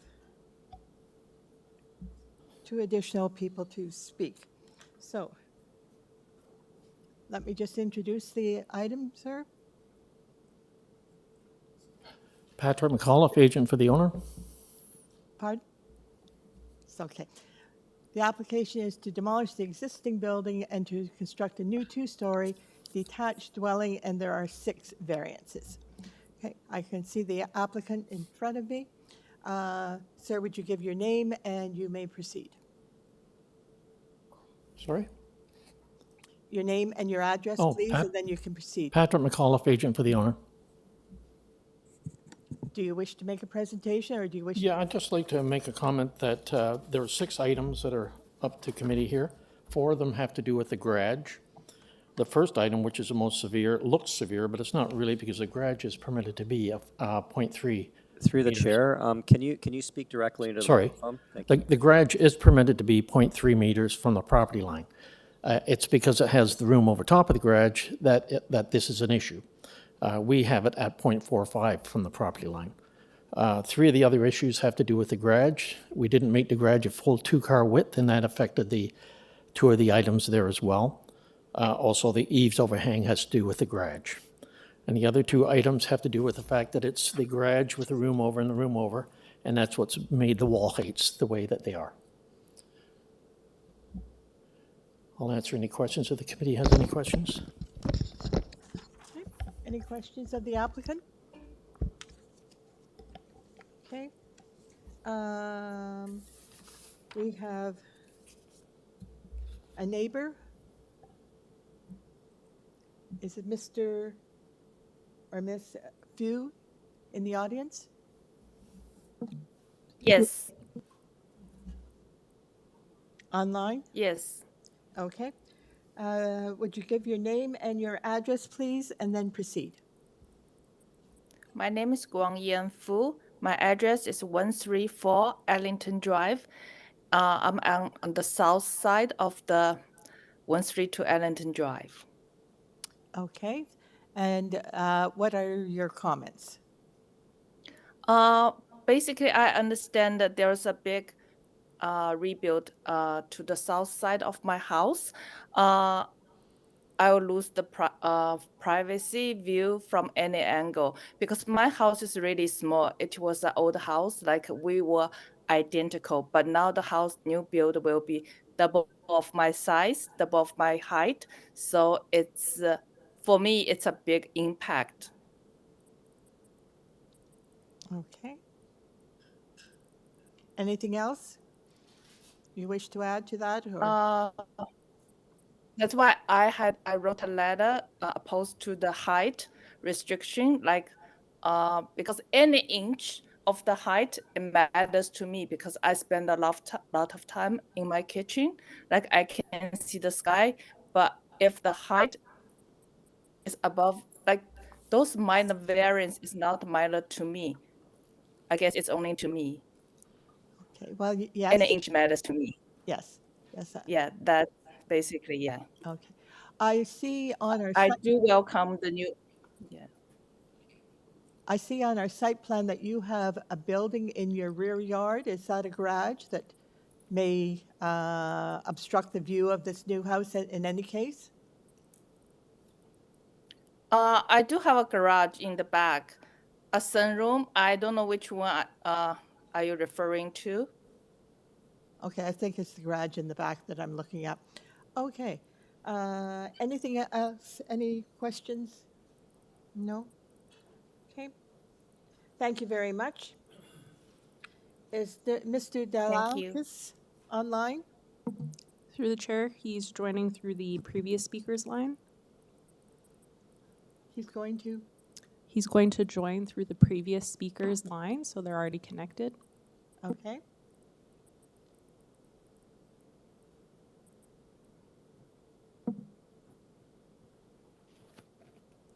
George, if you can speak, you're still unmuted.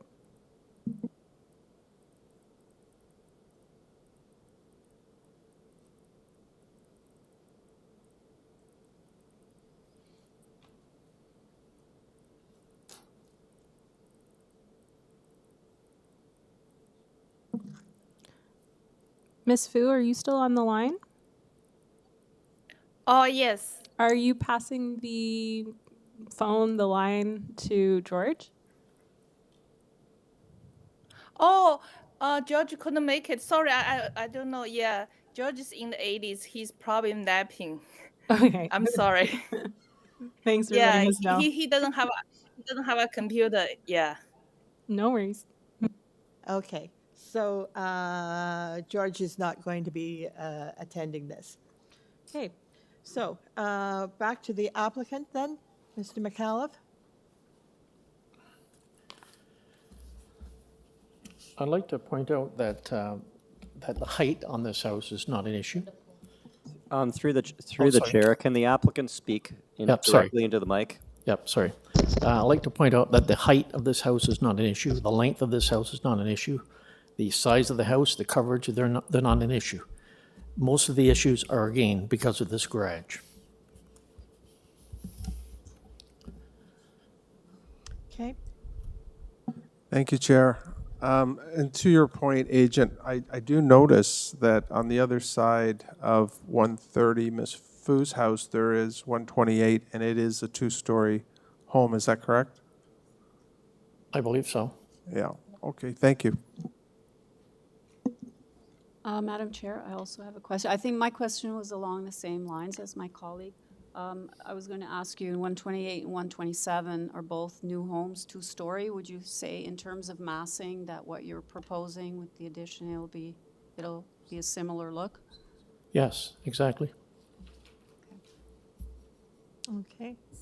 And I see that we do have height variances. The height variances are to do with the height of the walls, not the height of the building. Not the overall height of the building. Correct. And that's because of this three-story, well, the garage with the room over and the room over. The body of the house itself meets all the requirements. Okay. And we have comments from community planning that if approved, it would be built in accordance with the drawings. Are you in agreement there? Yes, there was a revised site plan regarding the driveway, and I agree to that. Okay. All right. Committee. We're now in committee. Any comments? Yeah, from my perspective, I think what's being proposed fits within the way the city is evolving in terms of intensification. And given the fact that there are two homes that are 2 stories, they look new to me, that are, very similar in look in terms of what's coming with this proposal. So I would be supportive of this, as I feel it meets the 4 tests and it's an appropriate development for this site. Okay. Do I have a seconder? Thank you, Chair. I would just like to agree, and I will second the motion. Okay. Do you want to put forth a formal motion then? Okay, so thank you, Madam Chair. I move a motion then to approve the application, including the planning conditions, and I assume that the applicant has read the advisory comments from transportation, because I feel it meets the 4 test and is appropriate development for the site. Okay, do I have a seconder? And I will second the motion. Thank you, Chair. Okay, I have a motion from Ms. Oman and seconded by Mr. Stinson. All those in favor? Thank you, sir. Thank you. Your application has been approved. Thanks. Moving on to item number 20, which is 49 Portsmouth.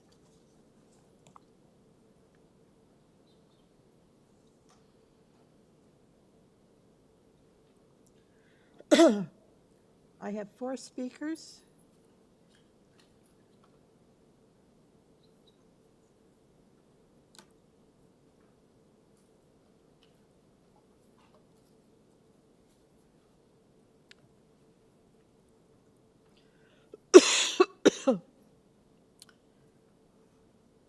Before we proceed with asking the applicant for his comments, is there anyone in the audience who wishes to speak to number 49 Portsmouth Drive?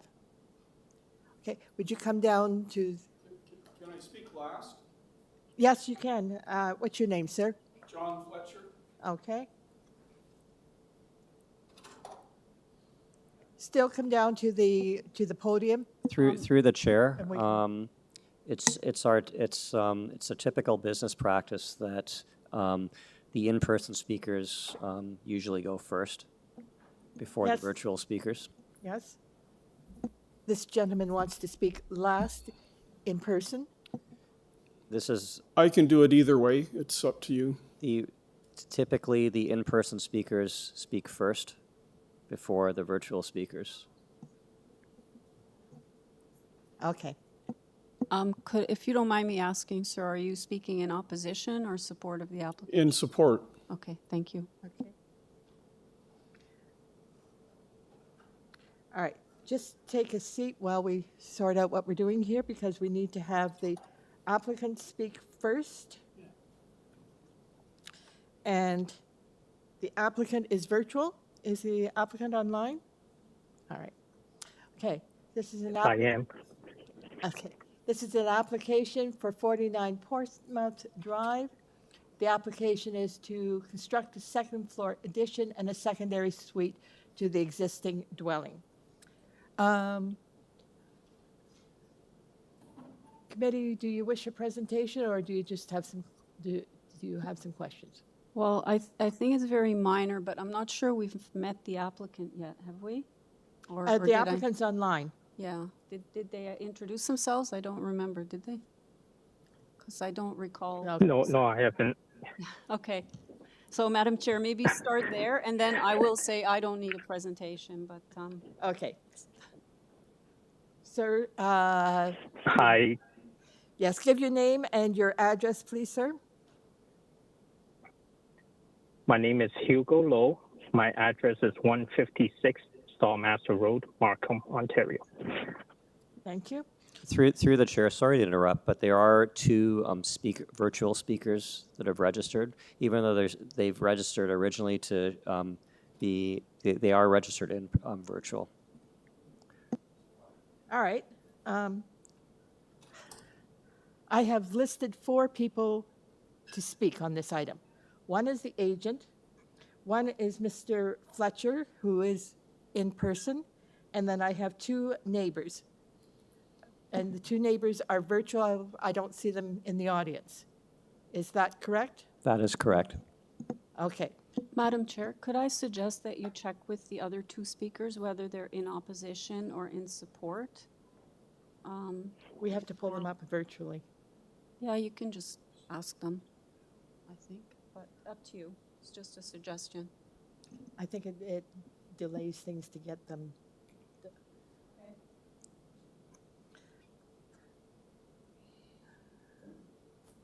Okay. Sorry, we've to the agent. We're back to the agent, Mr. Lowe. He's identified himself. Do you wish to make a Yes. presentation, or do you wish to answer questions? I can just answer any questions. Okay. All right. We're moving on here. Do the committee members have any questions? No. No questions, sir? Okay, if you just hold on for a minute while we speak to the next person. Mr. Fletcher, apparently our rules are that the people in the audience speak next. So if you would proceed, we'd appreciate it. My name is John Fletcher. I'm the owner of 61 Portsmouth Drive, the original owner since the end of 1999. I'm in favor of the variance and the construction that's being done on the house. I have no objection to it. I don't feel it affects my property value. The the shape of the house as it stands now, as it's been modified, in my personal opinion, it's an improvement on the appearance of the house. It looks very good coming in from the east end of the street. I don't see any like ill intent for of the owner. The owner and the close family friend next door that I've known for quite a while are people of good character, and I don't see them as trying to make a boarding house or something like that. The only thing that I would like to see is that the architectural style of the house, and especially the front facade, would stay in line with the Cape Cod style of architecture of the development. There's a large window over the garage doors. I feel that should have like a curved transom on top so that it's in the same style, and they should stick with the original, stone at the lower level and vinyl siding the rest of the way of whatever color they want, and they could mix some stucco in there if they need to. I see that this has been very stressful on the owner because of delays due to the pandemic and not being able to get contractors. And I would like to see this finished, and the construction and the roll-off boxes and stuff like that to be completed soon. And so in summary, I have no objections to this. I'm in favor of it, and I feel that it's an improvement in the appearance of the house. And that's what I have to say. Thank you. Thank you very much. Any questions? Sir, you have seen a copy of the front elevation, have you? Are you satisfied with that? When you said you wanted it Yes, colonial, I wasn't sure. Yes, I have. The owner, I met with the owner in front of the house a few days ago, and she showed me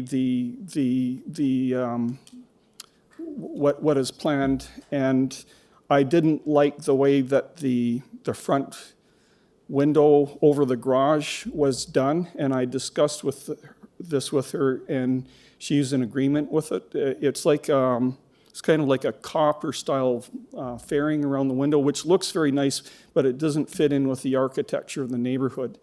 So that's why I'm recommending like a curved transom on top, and perhaps some fake windows here and there at the peak or whatever.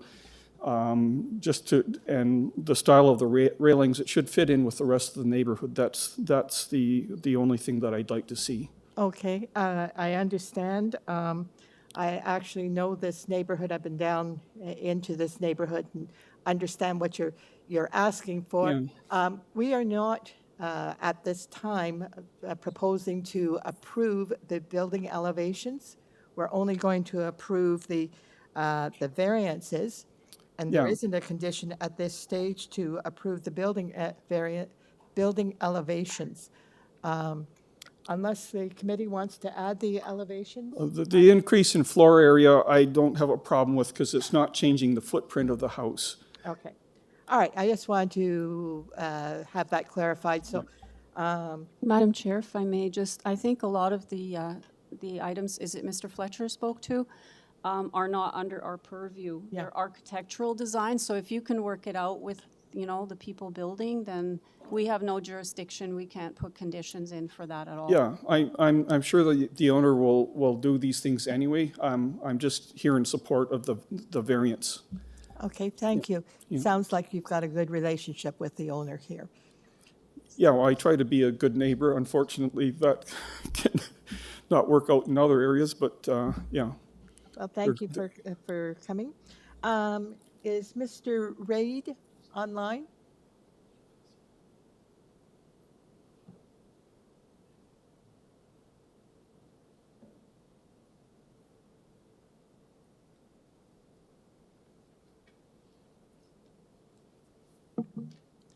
Tom, don't unmute yourself.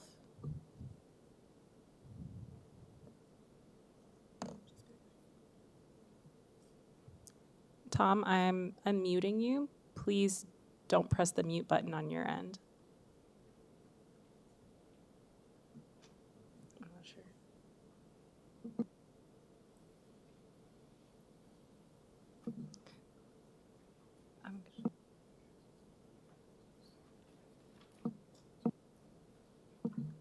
Tom, you've been Hi, I'm unmuted. Tom Raid thank you. I'm at 53 Portsmouth, and it's Tom Raid, R-A-D-E.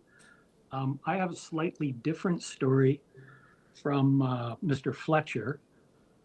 We've been in contact with Jennifer McKelvey's office for the last 3 years, trying to find out what's going on with this property.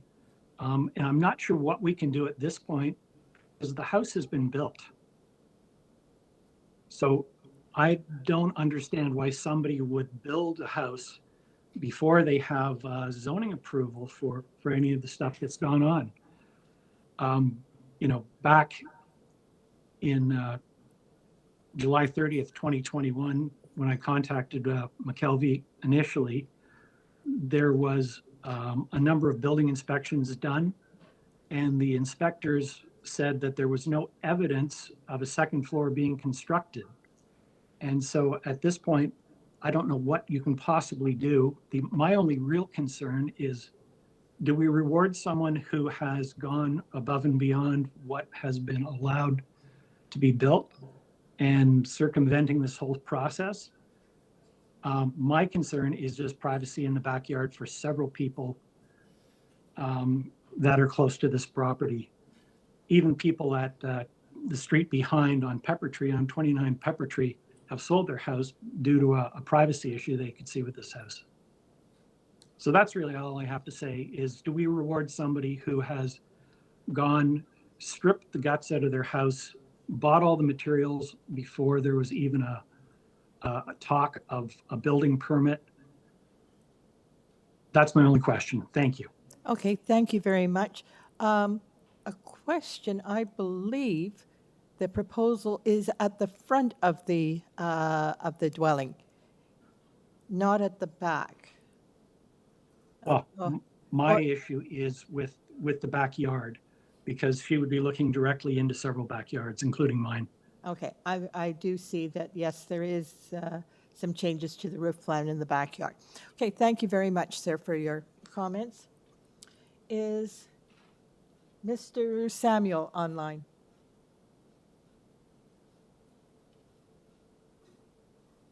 It's Tionda Samuel. I'm at 55 Portsmouth Drive. Thank you. All right, you have 5 minutes, Tiama, to proceed to tell us your comments. Well, my main comments is actually in line with Tom's, where a lot of these updates to this house was never really discussed with any of the neighbors. We would notice a lot of building materials and things like that coming in. And then all of a sudden, we showed up one day and the entire roof was gone. Again, it's not that they need to give us all their information, but it would be nice to have known that they were looking to take what are the very few bungalows on the street and do the one thing that has not been done in this entire neighborhood and converting it to a 2-story home.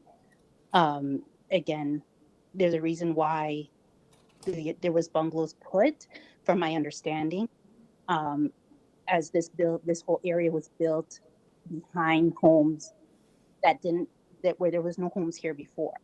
And so part of the agreement was that there would be some bungalows because of privacy issues. I'm a little bit further away. I'm actually Tom's neighbor on the other side. So the looking into my backyard isn't as prevalent as Tom and the neighbor directly onto the other side. That's the direct neighbor to this house. Another issue we have would be parking. This house is on a curve. The previous owners had many issues with parking, having to park on roads and things like that. So that would be another concern of if this would be a problem going forward. That's all I have. Okay, thank you very much, Ms. Samuels. Mr. Lowe, do you wish to respond, please? Madam Chair. Yes? Yes, Madam Chair.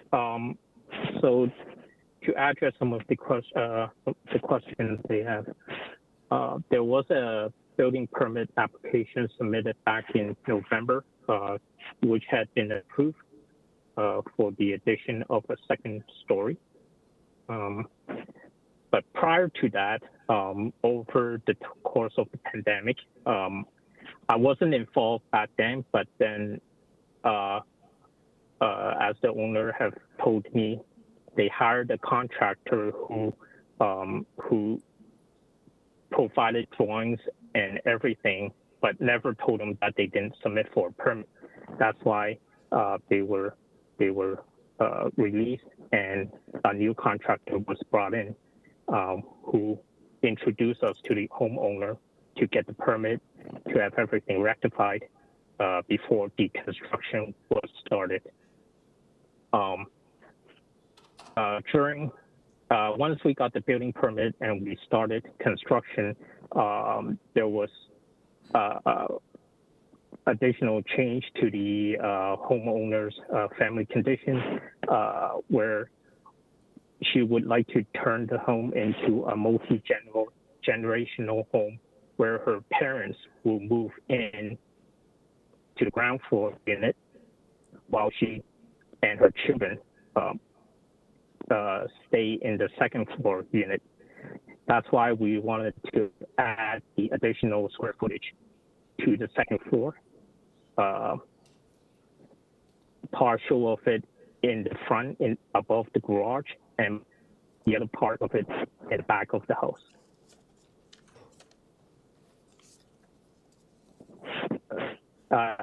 I'm happy to take on answer any additional questions. Okay, thank you very much, sir. Mr. Stinson. Thank you, Chair. Am I speaking to the agent or the owner? Mr. Lowe? The agent. Okay, I want to put that on the record to be really clear here. So there's a whole package in front of this committee, and there's not a picture, unless I'm missing it, showing what the neighbors are describing. First of all, is that correct? Is there no picture in your package showing what's already constructed at this location? That is correct. Okay, so I'll get back to that in a minute. The second question is, if I heard you correctly, you threw out a month, November. You didn't give a day or a year. What November are we talking about regarding a building permit? November 2023. And a year? 2022? Oh, sorry. And do you have any day? Pardon me. Yes, if you can give me 1 minute. November 6, 2023. Thank you. The committee likes specifics, not vagueness. With respect to my understanding of what you said, please confirm, did you say that the owner had a contractor that didn't pull a permit, did the work, and then new contractors were brought in, and that's how you arrived at the scene? So she initially hired a contractor, but no work was done. They purchased all the material, provided a drawing to the owner, but then the owner found out afterward that they didn't apply for a building permit. So a new contractor was brought in, who then introduced me to the owner. So if no work was done, who built this house that, according to the neighbors, has already been adjusted, but we have no pictures of? So we started building once we got the permit, building permit approved.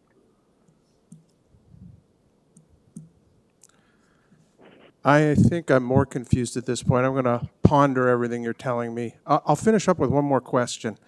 Why is there no picture that accurately shows what this house looks like today?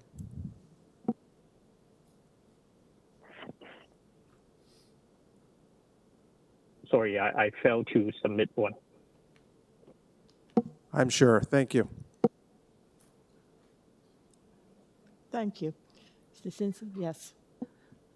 Just further to Mr. Stinson's question, you said there was a building permit issued to this builder who's building now. What was the building permit for? The building permit was for that second-story addition. Okay. Within the zoning requirement. It was approved in February 2024. Okay, was that second addition that was proposed at that time smaller, that you didn't need a variance for it then? I'm trying to figure out. Yes, that is correct. Okay, so have you done any work then to increase the second story yet before you get your variance? Like, or so what I'm getting at, is there an order to comply of any kind? No, there wasn't. So you want to make it bigger than what your original building permit was for, which was as of right? Is that correct? Yes, that's correct. And you haven't done any work associated with the variance that's before us today? Not that I know of. I haven't been back to the site since I was only retained to get the building permit, so I wasn't part of the construction. Okay, thank you. Thank you. Any other questions? Okay. We have no other questions. Let's go into committee, because I am a little bit confused as to what I have in front of me in terms of. Okay, I'm happy to speak. Look, I'm a bit confused as to what's happened. Having said that, as committee members, even if it was here to legalize, we are supposed to not look at it as having been built. We're supposed to look at the variance that's before us. From where I sit, the variance that's before us is for 0.08 times FSI, which is extremely minor. And I'm in favor of this, of approving this. I think it meets the 4 tests. Like I said, it's probably the most minor one on the agenda today. So I would recommend approval. Okay, I don't see any conditions from staff. Chair, can I comment? Yep, no, just a second. Checking to make sure we don't have any conditions on this item from staff. No conditions, Okay. no. Go ahead, Mr. Stinson. Thank you, Chair. I agree with what committee member Nancy said. And ultimately, I find it somewhat concerning how this has been presented. I have to agree with what's been said. Okay, so we have an application for a second floor addition and secondary suites. But really the variance is for an FSI of 0.58 times the lot area versus 0.5 times lot area. So if we can deal with the variance itself and not all the surrounding stuff. All right, with that, I will move a motion to approve the applications as the variance is minor and meets the 4 tests, and there are no conditions. Thank you. Okay, I have a motion for approval from Ms. Oman. I've had so many names today. Pick one. Ms. Oman, seconded by Mr. Seconded by me. Yeah. All those in favor? Thank you. Thank you very much. This application has been approved. Thank you, sir, for showing up. We are now moving into the afternoon session. Through the chair, can I ask for a 5-minute break while we switch YouTube streams? I was going to suggest I think we need a 10-minute break. I'd like to get to the washroom, so we'll have a 10-minute break, and then we'll move into the afternoon session. To the viewers on YouTube, the afternoon session has concluded. We will move in 10 minutes. We will be moving to the afternoon session. Please go on to the PM stream on YouTube.